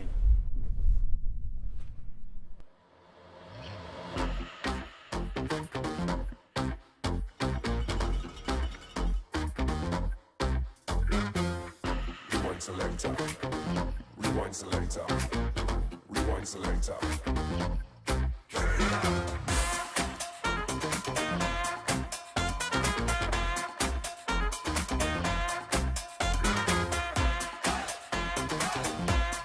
It's a beautiful setting where we are.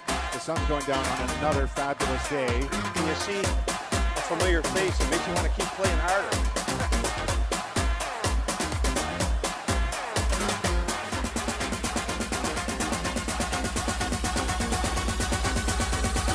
I don't know how you do it every year, but you top it.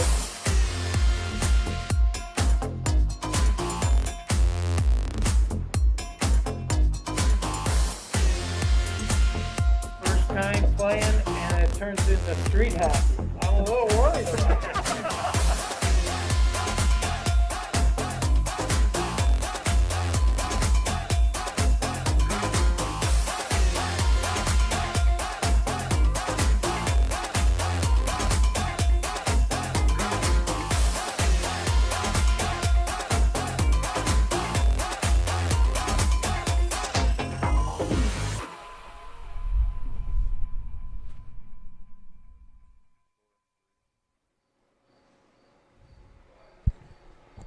Welcome to the 11-day power play. We are back. We are in downtown Buffalo here at Riverworks, and we've got a lot going on. We've got captain interviews going on. We're actually interviewing our son in a few minutes, which will be really interesting. But Mike, how are we doing with the fundraising? It's going well. I think we pulled in $15,000 or so today, so we're at $1,065,000. We're trying to get to 1.1, so I think we're gonna hit it. I think we are. We could not do this without our sponsors, every year, this year especially. And we are presented by Clever Method Modern Marketing and our Power Player sponsors and our Overtime sponsors.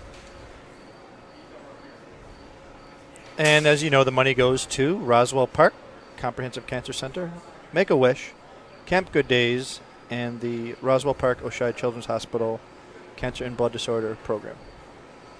And we're excited to welcome for our happy hour segment sponsored by Thin Man Brewery, Dave Jixter. Good evening, gang.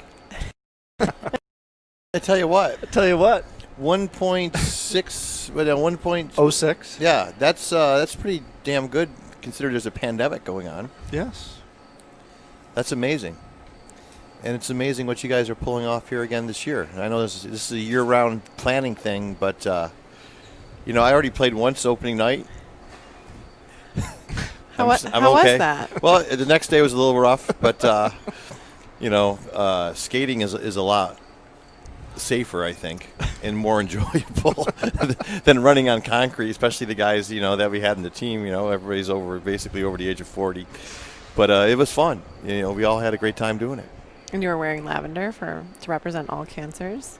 Yeah. And we're pretty much almost through all of our colors. We've got a few more to go through. Yeah, I think that was a nice surprise talking to a lot of guys. They're like, oh, different colored jerseys. And, was watching the feed and like, oh, the green ones look great. And yeah, so, you guys always, every year you come up with a nice little surprise for everybody. It's cool.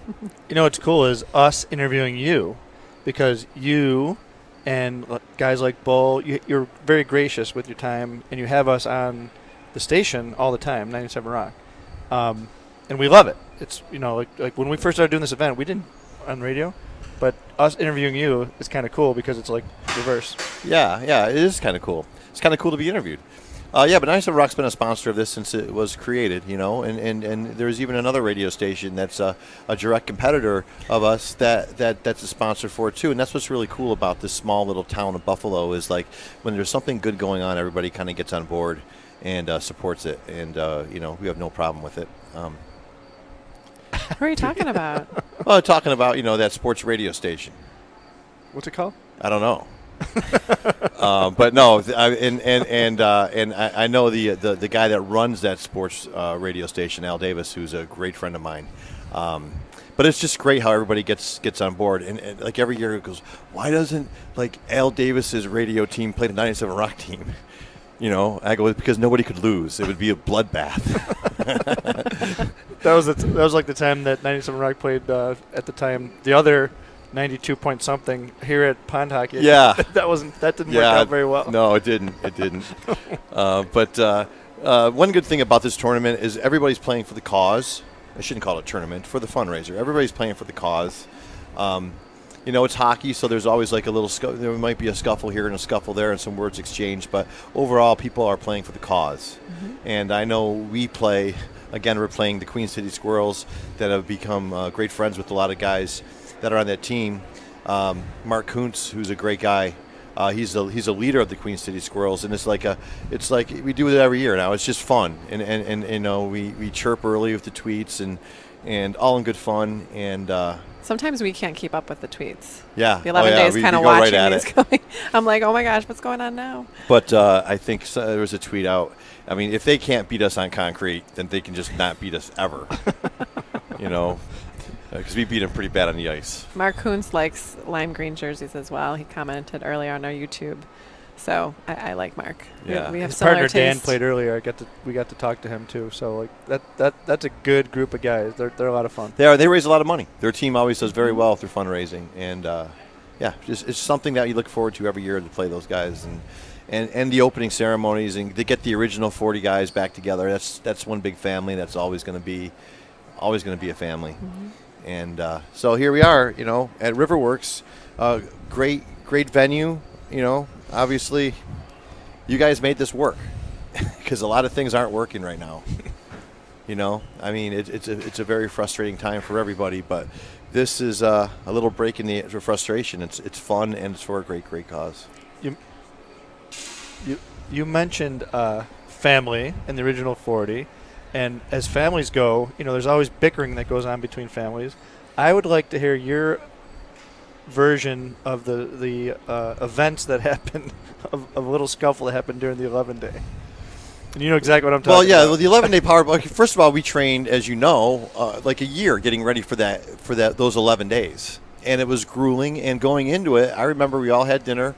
You guys took us out for dinner before the opening ceremonies, and I just remember everybody kind of laughing and joking and having a good time. But walking in to the Harbor Center, everybody was scared because no one knew how their bodies were going to hold up playing hockey 11 days. You're on 4, you're off 8, you're on 4, you're off 8 repetitively. And then a couple times you're on 4, off 4. And then if a couple guys go down, then everybody's picking up shifts for them. And that's what we all did. And nobody was really, I think that became... The pressure started to go away after we started raising all this money, and the money kept pouring in, and then we had 3 days left. After the halfway point, we knew that you could see the light at the end of the tunnel. That's when things lightened up. But before that, I was scared. I wasn't going to make it. I'm playing with a bunch of guys that have been playing hockey their whole entire lives. I've only been playing, I think, 5 or 6 years at the time. So I wasn't going to get bullied. And we had these meetings, and I remember a meeting specifically how from the Edmonton guys that had the record, they said at day 3, you're going to hate everybody. You're not going to want to talk to anybody. You're going to want to be by yourself. You're going to be exhausted, and you're going to basically hate everybody. That didn't happen. He was right. I couldn't stand my own teammates more. I was looking forward to seeing the opposing team to see some, But that's I exaggerated a little bit. I didn't hate everybody, but it was a very stressful time because, I mean, you know, your body was sore, and now you're starting to get lace bite, and everybody's coming out with their own like little injuries. So the pressure was on, and I was determined to make it through. But when the pressure's on and you're in that kind of mood, you don't know if it's daylight out or nighttime. You have no. And then a good friend of ours accused me of stealing his Fred Flintstone blanket. Was it Fred Flintstone? I thought it was Hello Kitty. Whatever. Like, he came on the bench like towards the end of a 4-hour shift in front of my teammates and accused me of stealing his Fred Flintstone blanket. And so I didn't handle that in a very professional way. And I fouled him. It was like the 10-minute intermission between periods. Yeah, not a lot of time. And then I fouled him into the locker room, and you know, I wanted to get a piece of him, but it was so funny. I was so tired when he accused me of that, and then I came out and I was so mad it gave me that extra energy. I ended up scoring like 4 goals the first 15 minutes. I went back out on the ice, but yeah, I mean, it's something to laugh about now. But at the time, you know, you were motivated. So you mentioned not playing hockey. A lot of the guys, myself included, I've been playing hockey since I could walk, right? So it's kind of natural, more natural, I should say. And a lot of the guys are like that. And you took up hockey as an adult. And mostly, and we've talked about this probably 10 times now with other guests, because of the camaraderie, right? Absolutely. I mean, the locker room and all everybody gets together is the best part of playing hockey is when you're all together, whether you're in a locker room and you go out for beers afterwards. But it was just so frustrating because the guys have been playing their whole lives. Like, the pace of that game, if you look back on that 11-day game, the pace was unbelievable. And it was even worse when you had to play a game at like 3 p.m. in the afternoon and those stands were packed. Nobody was like, you know, if you're playing at 4 o'clock in the morning, it slows down and it's still hockey. And but if there's people in the stands, it's like Saturday afternoon, there's like a couple hundred people around. Or when Rick Jeanneret is the announcer right. for the opening. Yeah, yeah. I thought Sarah and I were going to lose it on you guys. Yeah. Everybody was going full speed. We were like, and I'm like, all right, guys, we got 11 more days of this. Everybody just calm down. This is the first few hours, and you guys are trying to play an NHL game. Yeah, and the stands were packed. But every time there were spectators in the stands, I mean, the pace of that game grew fast. It's pretty crazy. And it was like day 8, and I remember I volunteered to play goalie because I could just stand and not skate. And I remember the pace. I'm like, this is crazy. You know, if it ever comes down to the Edmonton team that originally held the record that we broke, and then they broke it again. But if it ever came down to a U.S. versus Canada world record longest game, it would be amazing. But I really honestly think we'd win because their game, the videos that I've seen from their game, it wasn't nearly the pace that the guys were going at. Well, they were also playing outside and like really cold. Oh, somebody just commented James Gold on YouTube. Yeah, Would you do it again? Without a doubt. Without a doubt, I'd do it again. And everybody that I spoke with from the original 40 would say same thing. I remember one of the things that Russell Salvatore sponsored you. Yeah. And he sponsored per goal, right? $50 per goal.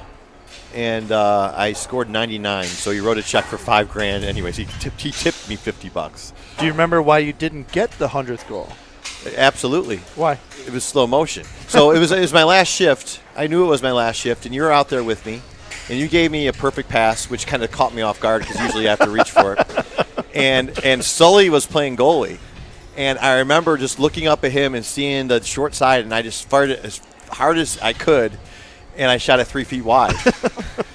But the great part about that story is Drew got the rebound. Drew Case is a cancer survivor. So the other cancer survivor that dropped the opening ceremony pucks was Pete Merlot and Drew Case. They both scored their last shifts of that game. So I shot the puck 3 feet wide. Drew picked up the rebound, skated around, and scored. And I was more happy to see him score that goal than me. So that actually worked out well. That's awesome. And I played with him for 11 days, so he knew I was going to shoot it wide. You did. Yeah, Alan Davis agrees with me. Canada played outside for 11 straight days and really, It's really because cold there's not a lot weather. of shelter in Canada.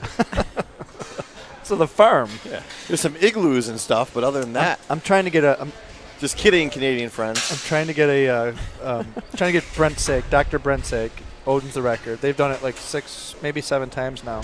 Super great. I mean, really gracious guys. They've raised probably $10 million at this point for cancer causes. And Al's wrong again. They do it in February right. in Alberta. It's much warmer. And at an outdoor rink. So the challenge is on. We know what we have to do. So at some point in the next year or so, I think we're going to maybe see what we can do about breaking the record again. I think it would be a lot easier. We know what to expect. I think it would be a lot easier. I think guys would take conditioning a little bit more seriously than they did. But everybody was fit when that puck dropped, and guys fought through their injuries. You know, if it wasn't for Excelsior, a ball just came flying over your head. If it wasn't for Excelsior, it would have been Damn like the Junior 11-hour power play. I mean, those guys, stretched everybody out and taped everybody up. But it's something that I think all the guys, the original 40 guys, think about every day of their lives. They sometime during that day they think about what a great time that was and how special it is. And I think all the other teams now that have played in the community shifts have a lot of respect, a lot more respect for the guys that played the original game, because they played 3 hours or 4 hours on the ice and knew how excruciating pain that was after they were finished. So yeah. So we know it was challenging. Like, what was your most favorite part of that original event? My most favorite, I said there's too many to mention, but towards the end, when you knew you were going to physically make it, you knew the money we raised. Les, our second from last shift, it was like 4 o'clock in the morning, and 300 kids. I shouldn't call them kids. They were all ages, from like 16. It was the Buffalo Soul Roll, the bike ride that comes Sunday nights. It was like 3 o'clock in the morning. The stands filled up, and every time someone touched a puck, they banging cheered. on the glass. They were banging on the glass. It was like the closest I'll ever come to playing in a Division I college game or in an arena. But it was crazy. The timing was perfect because we were, you're dragging at that point. But we finished early on a Monday, like 7 a.m. on a Monday. That was like 3 a.m. Sunday. So that it was like the timing was perfect. Yeah. And my other favorite part was after we got some rest after that second from the last shift, I was all done. I knew we had to play the last, hour to break the record, but I'm like, this is great, and your momentum took you right through that. It did. Yeah, and then when it was all over, it was. And we were drinking alcohol at 8 in the morning. When it was all over, it was like winning the Stanley Cup. I mean, it was that great of a feeling of accomplishment. It was like, oh my God, we all did this. One of my favorite tweets. There was a picture of Hainsey, Jeff Haynes, and he had a beer. It was probably, of course he did. It was probably like 5 or 10 minutes before we were done. He was all grizzled, beard. Of course he was. Of course he looked ragged.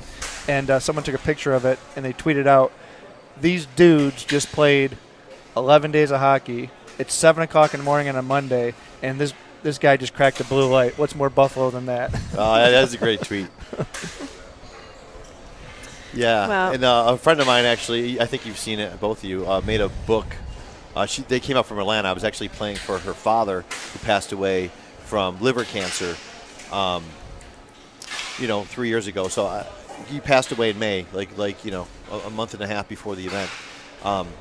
But she actually made a book, and she collected, I don't know if you even did this, Amy, she collected all the tweets, all the national tweets from ESPN and CNN and Fox and she put them all in a book for me. Oh, that's awesome. With a bunch of, with a bunch of pictures. You have to share that with me. Yeah, it's really cool of the attention, and it was an international story as well. It should have been. Awesome. And it'll happen again. Hey, Jix, have you ever met Greg Bigliotti from KTC Brew Bus Buffalo? Bill Shaflucas, top fundraiser, great guy. I must have met him. Oh yeah. I know I've introduced him. Yep. Oh yeah. I had a chance to sit with him today, and we're gonna meet him now. Great. Thanks, Jix. Welcome. You guys got great Greg, faces thank you so much for TV. coming early before your shift today. Glad to do it. Tell me your full name and where you're from. Greg Bigliotti, grew up in Amherst, New York, currently live in East Amherst, New York. So you were playing in the 11-day power play last year for your first time ever. How much did you raise? Last year was 17,120. And you were the top fundraiser in 2019. I was the top fundraiser. A total newbie to our event, Total and newbie. you came out as the top fundraiser. It was crazy. I think a lot of people just were super supportive.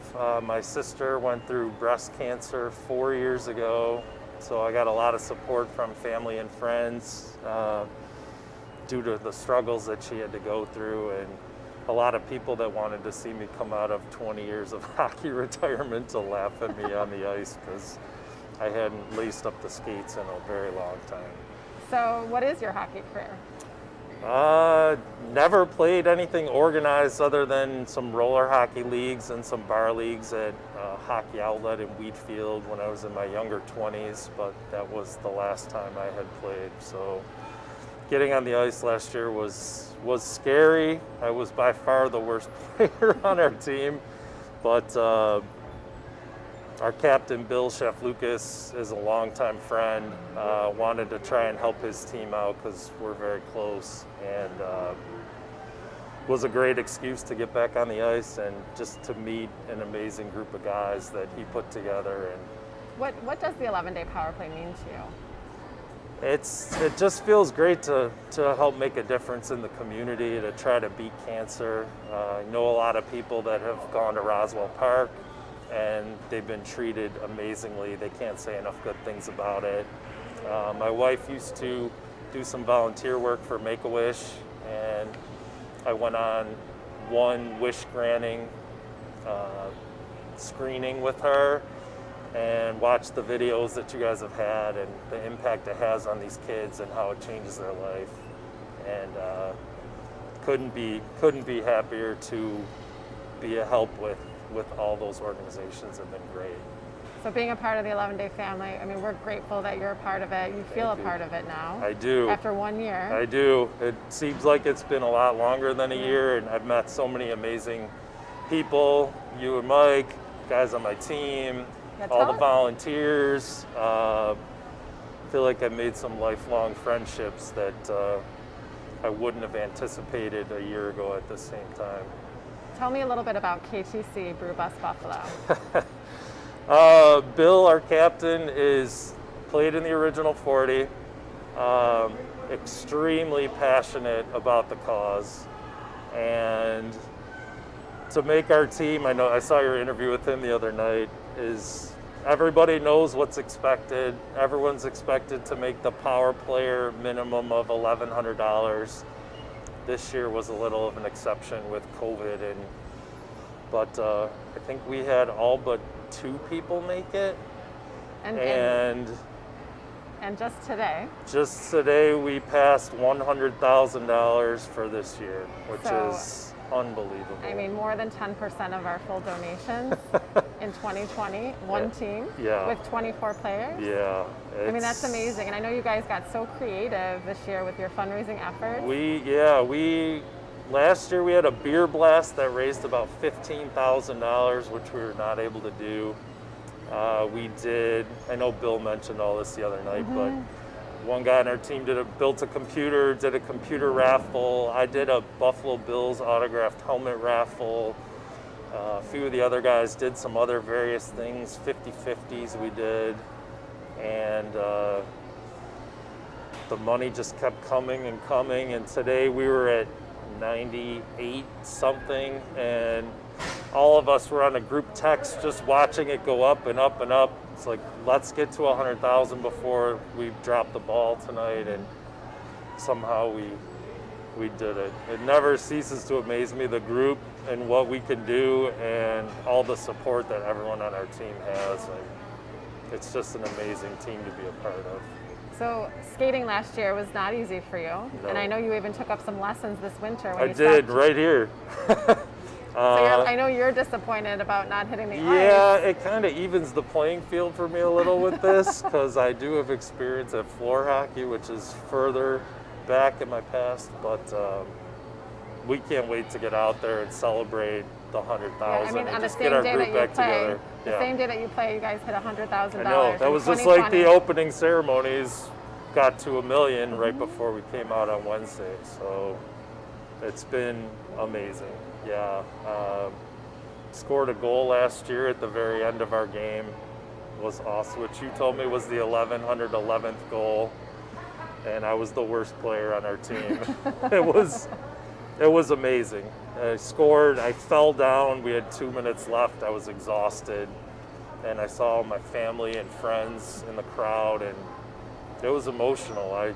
Both teams were cheering for me, and it was one of the most amazing weeks of my life last year. And this year, haven't been able to spend as much time here. I volunteered some last year. Stayed down at Harbor Center a couple nights to just watch some games. This year's been different for sure. But our volunteer staff is quite limited this year due to the guidelines. Yeah. But I'll tell you what, we cannot wait to see your team out there tonight. I can't wait. I think I should let you go so you can get together with your team and get warmed up. Yeah, I don't know. No, they're still outside. Yeah, they'll be coming in a minute. Yeah, no, thank you so much for everything. You and Mike, Sarah, all the broadcasts have been amazing. I've watched almost all the live streams. I took the week off, so I'll catch up after tonight. Yeah. Tomorrow I'll probably be laying with my knees in ice.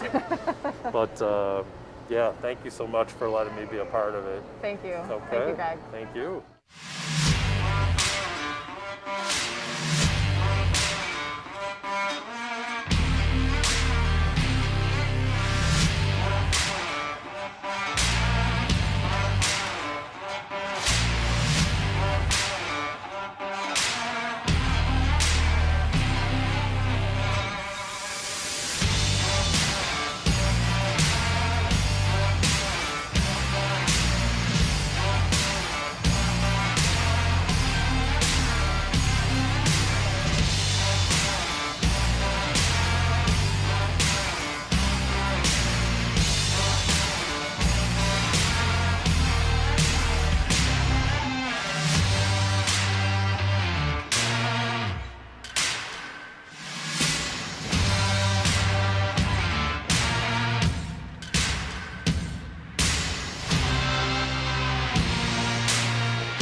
We're back, and we're here with our son Liam.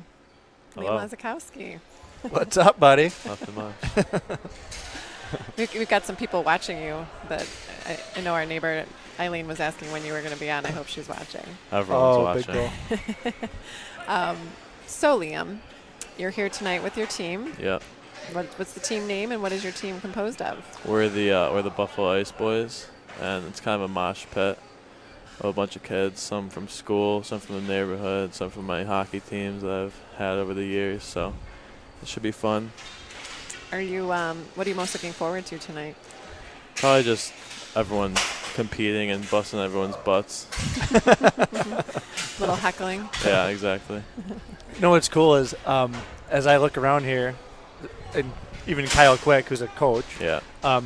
There's kids from Will Jones back from and Ty Moran back from West Seneca days. There's Matty DeSpirit, who we've been playing with forever. All these kids I've known, a couple, maybe minus 2 or 3, since you were 6 or 7 years old. Yeah, exactly. Yeah, it's pretty cool. We're still all friends. And you guys have raised a lot of money over the years for Yeah. cancer. And I think what's really cool is this is an event that, yes, you guys have fun and you're competitive, but everybody's excited to try to raise money as well. Yeah. Like Ty Moran. I mean, He's always he's making always a lot top of money. fundraiser. Yeah. Between you and Ty, you guys are always, up there, and you're a captain, and you've got Matty DeSpirit as the captain on the green team. On the green team. Do you guys know why you're wearing your colors, the different No, colors? why? So your jersey is you're representing leukemia, and Maddie's team is representing lymphoma. So we're doing cancer awareness. Mm-hmm. And how were you surprised when you walked in? Yeah, a little bit.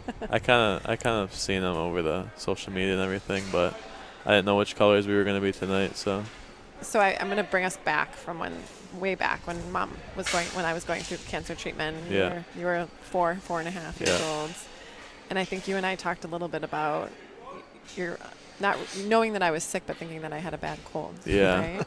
a little bit. I just didn't really know what it was. I didn't know the significance of it. I remember one time I thought that cancer was like a type of surgery you were having. Just like one surgery. Was that because of the commercials that you saw, like the Roswell commercials, or? Well, I mean, I was only 4 or 5 years old, so I really had no idea what it was. So. And when somebody would come to the door and ring the doorbell, what would you do? You don't remember? I don't remember. You would go, Mom, here's your wig. Here's your hat, Mom. Somebody's coming. You're always trying to look out for me. Yeah, You don't want anybody to see me bald. Sounds like something I would do. Yeah, definitely. Making sure everybody's comfortable. Sam, your buddy Sam says hi on YouTube. There must be Sam Gold. Sam Gold, probably. Oh, your cousin. What's your up, cousin Sammy? Anybody have a question for Liam? Sammy would definitely. Sammy, ask a question. he would definitely want a shout out. Yeah. You want to talk? Shout out Sam Gold. You want to talk a little bit about your hockey career, where you've played the last few years, and where you're going to head off to? Yeah, I've played the past few years with the Junior Sabres, and then I'm going to prep school at Salisbury School next year in Connecticut. So I'm looking forward to that. I'm moving in a few weeks. Right. What grade are you going into? I'll be a junior. Gonna be okay going away? Yeah, I'll be fine. I'm more worried about you than me. Great. Well, you and Julia are leaving both at the same time, Yeah. so it's not easy. We'll be empty nesters right away after this event. Someone has a question on YouTube. What's your favorite hockey player you've ever jeez. made? I don't even know. Do you have any that you remember? I really do. What? I really do, and it was a long time ago. We were think about one while I'm answering this, but there was a time you were mites. We won that tournament. Remember the tournament in Erie? Yeah. Remember the ice broke Yeah. and all that stuff? And that was we were using blue pucks. You were still using blue pucks because you were little. But there was a time where you got the puck and took a shot from the blue line and scored a goal from the blue line, and you guys were like 6. And I was coaching at the time, and I looked over to Coach Roach, Mike Roach, and we looked at each other, and I went, he just went top shelf from the blue line. We were like, where the heck did that come from? But I remember, like, that was the first time that it was like you guys were all little, but hockey was, you were starting to play like real hockey. And so that like sticks out in my mind. I don't remember that at all. Yeah. One. Shout out Julia. Julie, our daughter, just wrote in, "Hey, family." My memory, when we were in Quebec, there was like, what, 10, 15,000 people watching us. And we were like 12, 13 years old. And we were playing Beltire, who was just stacked. And we were losing like 9-0. I remember I took a shot and hit the crossbar. And I thought it was so cool. Yeah. If you remember, I don't know if people were going crazy. We played right after Montreal and Quebec. Yeah. So the place was literally full of like 15,000 people. Yeah. And we went around, your team went on right after. And it must have been the greatest feeling to skate around. We were throwing towels over the glass. Yeah. These people had no idea who we were. We were a team from Buffalo. Right. Signing autographs. That was really cool. But the Pee Wee tournament is a big tournament where a lot of NHL players have been there. Mm-hmm. So we were kind of told that you may be asked for autographs. Yeah. Because they never know who's going to potentially make it to the NHL someday. Yeah. We got another question on YouTube Live.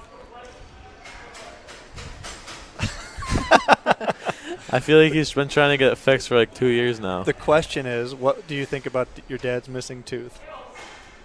Well, you've been missing it for how long now? It's been a couple years. Mom keeps telling you to get it fixed. Sometimes sometimes I think it looks sweet, and sometimes I think you look dumb. Well, the implant is there, and I had it all underway until COVID happened. But the implant is there. In about a month, I will have a tooth. Thank God. It's going to be gold, and it's going to have 11-day power play logo in it, but it's going to be sweet. Liam, what do you think about, I'm sure people are curious, like how does it feel to have your parents putting on this large of a hockey event every summer? Well, it's crazy sometimes. You guys are working your butts off all year for it, and it's really fun for me to come out here with my friends and be able to play in the event and raise money. So one of my favorite parts is he and I, last year in particular, not so much the year before, but last year, we played 7 or 8 times together. And Liam was always around, and he was people wanted to jump on. I thought that was the coolest thing. We were wearing the red Jofa, and just like having fun with it. You know, you guys, the guys that are playing hockey out here, Liam's friends, some of them play high level, and it's intense. They train hard, and there's a lot of pressure. But when you come to something like this, and we get to, a lot of these guys play with their, father-son type thing. None of that. It's just having fun. And for me, playing with you is it's a blast. Yeah. And someone's got another question.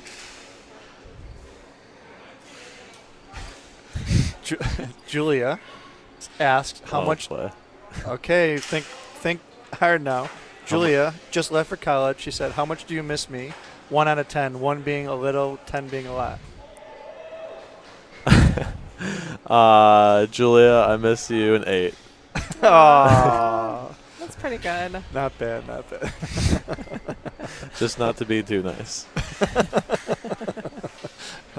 Well, we're taking a lot of your time here, and all your buds are out there running around. So, anything you want to ask us? Am I a bad son? 1 to 10. Well, you should have asked me Sunday before. You're a wonderful son. We love you. Go have fun with your friends. Oh, Alyssa's. How much do you miss? We have the same question. Well, I mean, I'm with Alyssa right now all week, so it's been fun. But okay, I miss her when she's not here. Aww, fair enough. What a sweet little brother. Toe drag? When was the last time your dad successfully executed a toe drag from Al Davis? From Al Davis? It was probably on Al Davis in like 2016. It was, well, it probably was on Al Davis. I guarantee it was more recent than that. Well, yeah. Today, Liam, we had a lot of players coming in and out, and just like you guys are about to get out there and play, so we're going to go to the players log. It's like presented by New 93 Era degrees out here or something like that, and it's humid. And I don't know how this is going to go. It's something, right?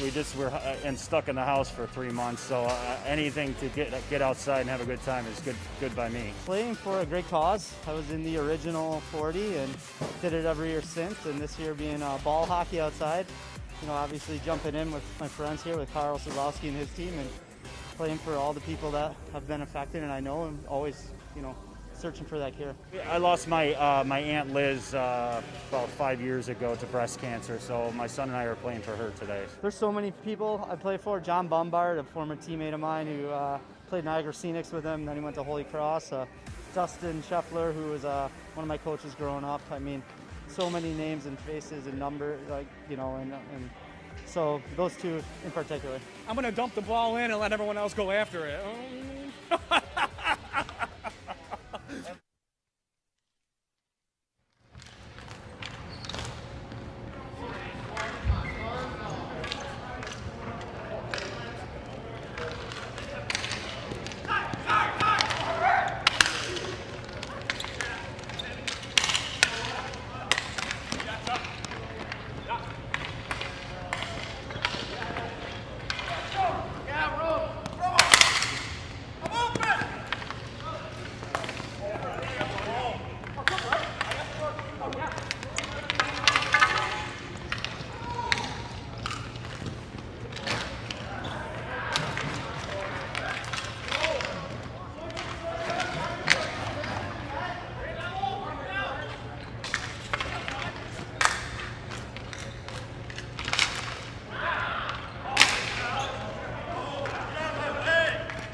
So we generally do tops take a break with a player off the bench, but tonight the tops take a break is Mike Lesakowski, mic'd up, out there playing with the boys, playing with Liam and a lot of Liam's friends.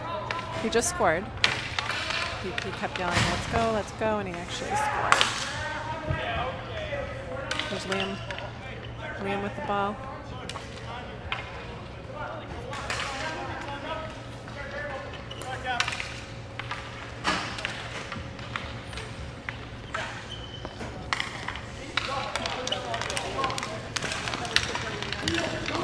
Sammy.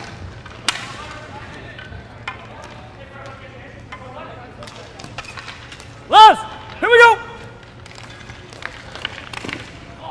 Oh, good stick, good D. Here you go, Chuck. Les.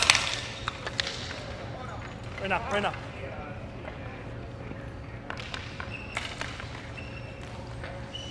Don't give it to the goalie.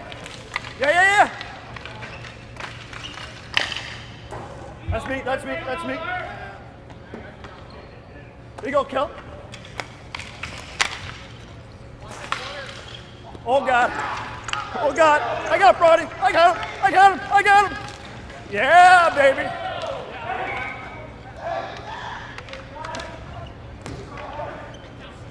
Let's go.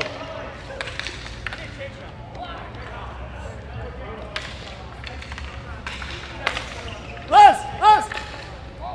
Nice save. Oh my God, is that my guy?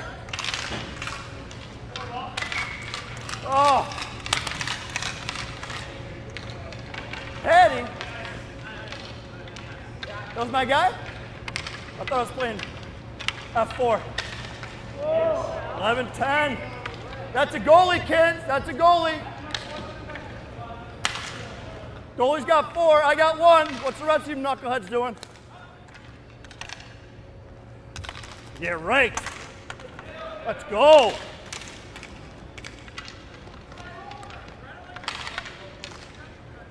Tape to tape. Oh, wrong part of the tape. Wrong part of the tape, Willie Jones. Oh my God, it's my guy again.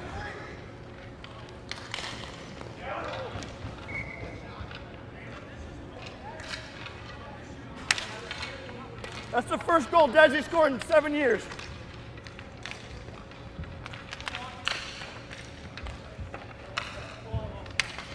Open. So as you can see, Mike Lesakowski is out there, and he's very loud, and he just scored. So Mike has coached many of these boys at West Seneca. Oh yeah, quickie. There's high stick. What's really Orange interesting ball. is that he runs these defensive clinics randomly. Like he'll call all the D that Liam knows, and he'll say, "Guys, I'm going to run a defensive clinic at Nichols or Harbor Center. You know, come on down." He loves coaching. I know he misses it, and I think when Liam heads off to Salisbury, he's coaching his fall team, Rocco, with his coach Kyle Quick, who's actually out there as well. So, you know, hockey, we always talk about it being a community and a family. I mean, these kids have known each other for a long time.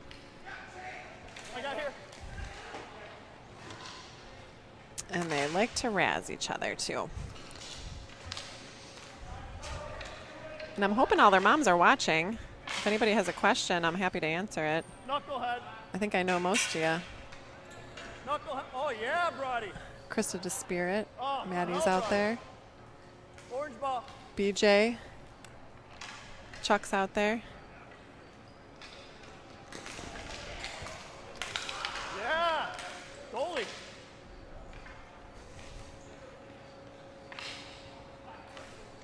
Let's go, Jonesy.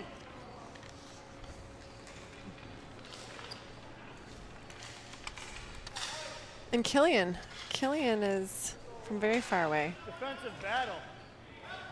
Austria. Defensive battle. Killian is from Austria, and he came and played with Liam through the Junior Sabres, and he went to prep school last year. Ty Broad's out there. Don't give it to Moran. Don't give it to Moran. What'd I say? Oh! Let's go! Hard to see who else I is get a out penalty there. shot. David Alessi, neighbor. I get a penalty shot. Let's go. Let's go. I get a penalty shot. A few kids, too, that are going to prep school that I don't know yet. Ready? There's Maddie. Here's the man in charge. Let's go. Let's go. I think they're letting him in there. That's only supposed to happen until you're like age 12 or 13, and then. Woo!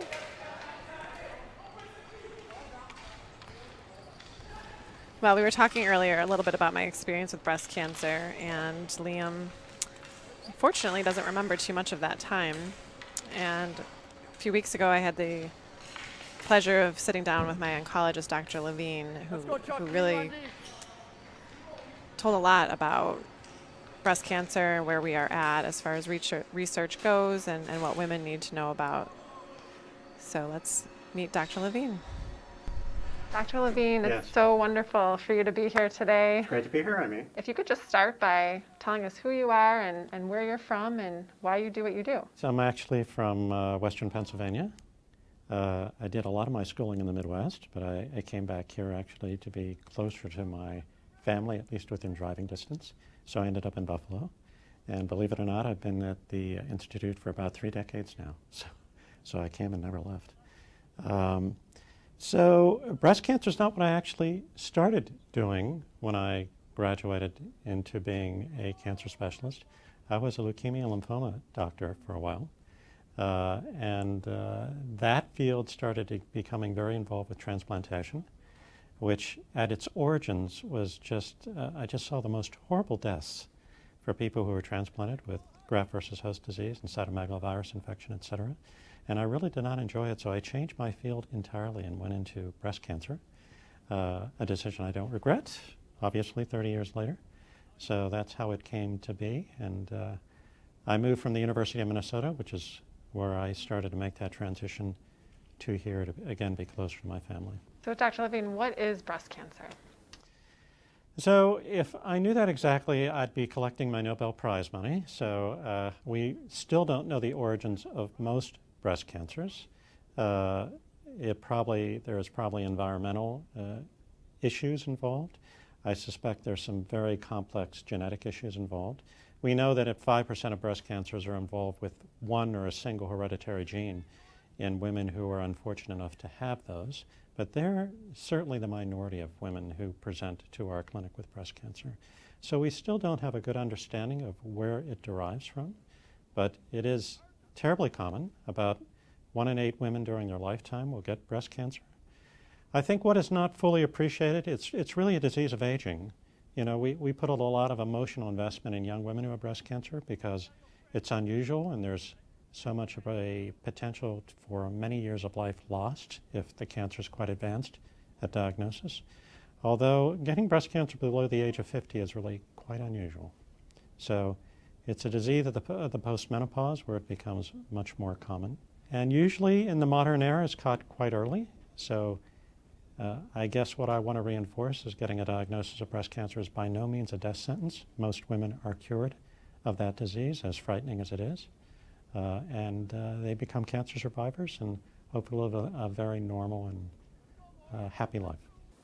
What are some, important things for women to do to, catch breast cancer at an early stage? So that is more controversial than you realize. So you would think that doing breast exams, a woman doing self-breast exams would be helpful. It is not terribly helpful, actually.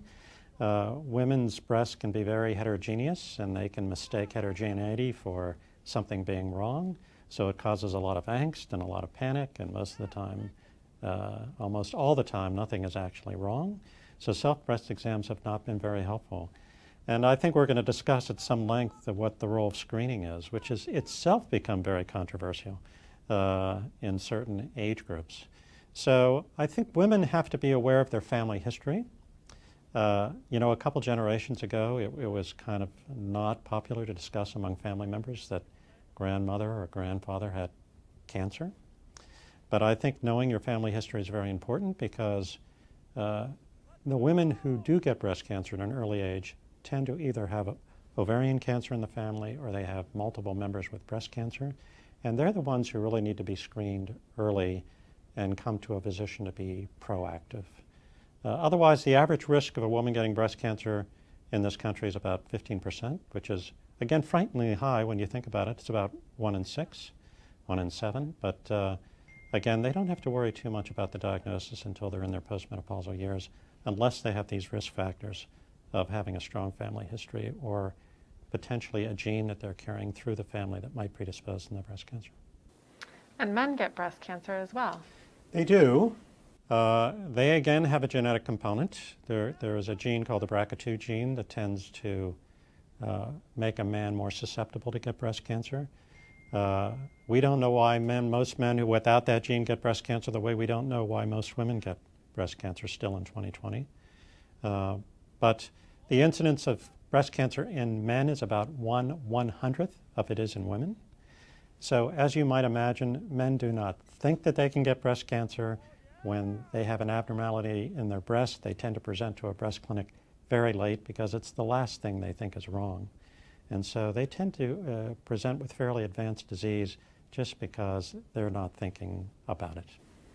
How often do you see a man with breast cancer here in Western New York? So I think we have a fairly self-selected population, which means that it's an unusual enough diagnosis that I think there's a proclivity in the community for practitioners to send men to a cancer center. So we actually see a lot more than I think you would see in a community practice. But if I see 1 or 2 men a month with breast cancer, new breast cancer cases, it's been a very busy month. We probably see about 12 to 24 a year. So research is ongoing for breast cancer, and I know you yourself is heavily involved in research, and you travel all over, and you stay up to date and are very involved. How important are the dollars raised through events like the 11-day power play in the community? How important are those dollars?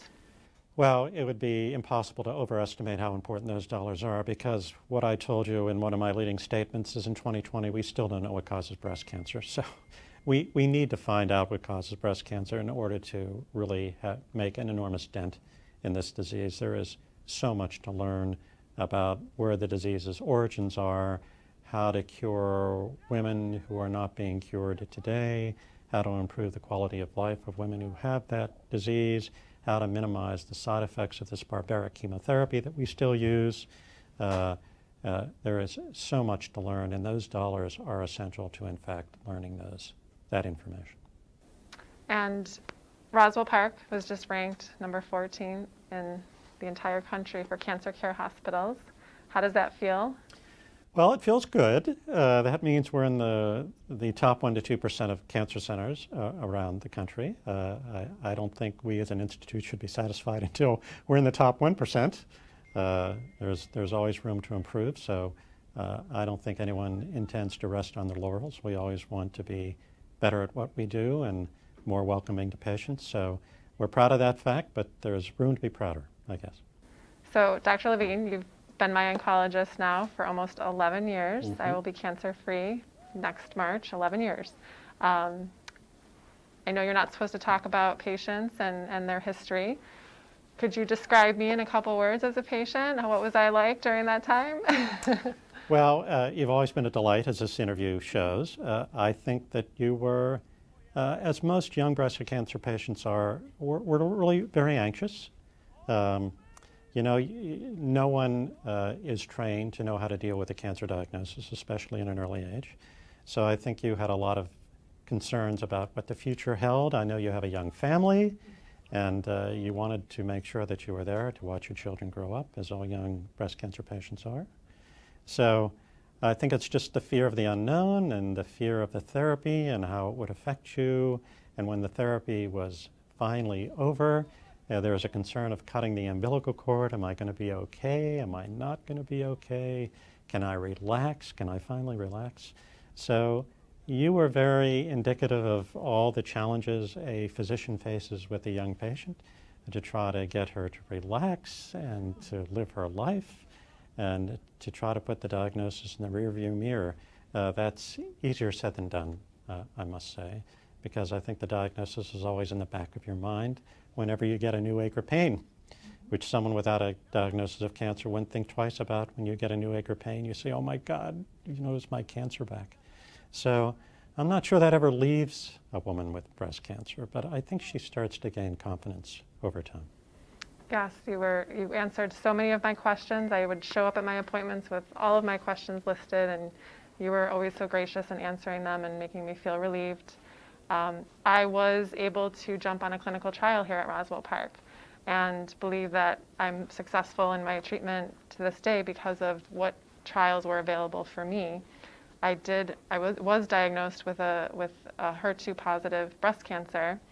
And if you could talk a little bit about Herceptin, when Herceptin became standard treatment and how it has really increased this type of breast cancer to, you know, live a longer life. Sure. Well, Herceptin has been a practice-changing, practice-altering drug. So HER2 positive disease is one of the 3 common subtypes of breast cancer. It used to be the most dangerous subtype, even more dangerous than triple-negative breast cancer, which has supplanted it as far as being the most dangerous. But we didn't used to have chemicals that were really targeted toward the HER2 protein, which lives on these HER2 positive cancer cells. And Herceptin was the first of now many drugs that have come along. Herceptin was introduced formally in 2005, and it has cured so many women with HER2 positive disease who would not otherwise have been cured. So it has really changed the field enormously. There have been many, Herceptin is still around, but there have been many successors to Herceptin. In fact, even this year, there are 2 HER2 agents that were introduced that are now part of our armamentarium that are FDA approved. So I have women with metastatic HER2 positive cancer that is an incurable disease that have been alive for 15 to 20 years who have been taking these drugs. So it's just incredible. I mean, it affects their life greatly, and then they have to come to the cancer center to get their treatment. I mean, they still know they have cancer. They're not cured. Every time they walk through these doors, they know they still have that diagnosis. But they are able to live a wonderful quality of life and watch their children grow up. We try to make their life as normal as we can. But in answer to your question, drugs like Herceptin have made just an enormous difference. And women and men who agree to go on these clinical trials are really, you know, the heroes in the sense that if they didn't try those drugs and put themselves in those trials, we wouldn't be able to further, you know, have these successful outcomes. Yeah, so I cannot emphasize that enough. I think as a clinical trialist at heart, the reason that Herceptin was FDA approved is that women had the courage to go on the trials, the initial Herceptin trials, where you were randomized to get Herceptin versus a placebo to figure out whether Herceptin would even work. So, of course, at the time those trials were done, it was ethical to perform that dichotomy because we didn't know whether Herceptin would work or whether it would even be more dangerous and hurt women rather than help them. We, of course, know in retrospect that it did a great deal of good, but we didn't know that in the early aughts, so to speak. So women who were gracious enough and courageous enough to go on these trials benefited all the future women who had HER2-positive disease because we knew that the drug worked, and the women who succeeded them were able to get this drug and live longer and be cured because of that drug. So these trials are now going on for new agents. We're trying to learn things all the time so we can cure a higher fraction of women with breast cancer. And I can say confidently we are doing that. Well, thank you for all your efforts. I have one more question Sure. for you. Are you a hockey fan? You know, as you know, I grew up around Pittsburgh, so I'm a Penguins fan. I'm sorry to admit that, yeah, but I'm a hockey fan.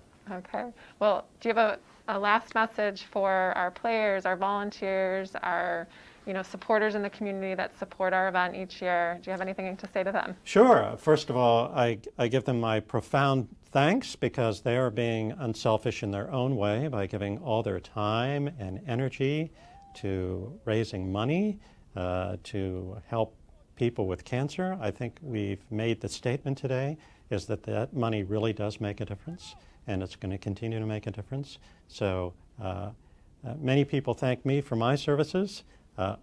This gives me the opportunity to thank them so much for what they do. Thank you, Dr. Levine. My pleasure, Amy. Your dad never back checked like that.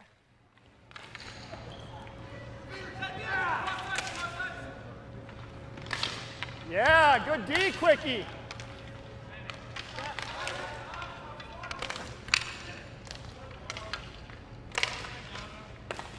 Woo!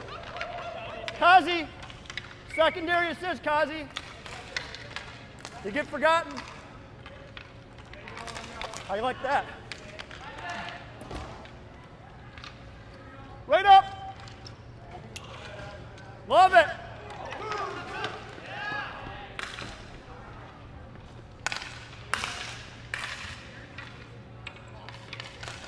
Oh. That's you. Yeah.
Wow, what a game. 23-19. Liam and his friends had a great time out there.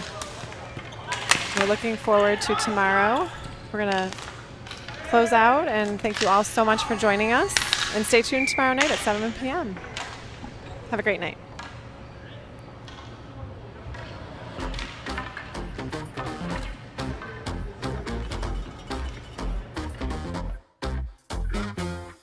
Rewind selector. Rewind selector. Rewind selector.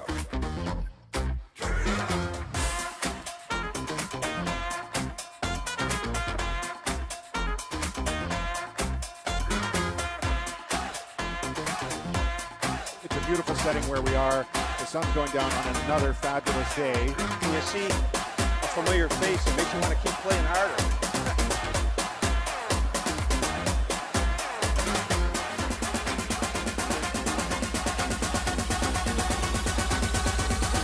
I don't know how you do it every year, but you top it.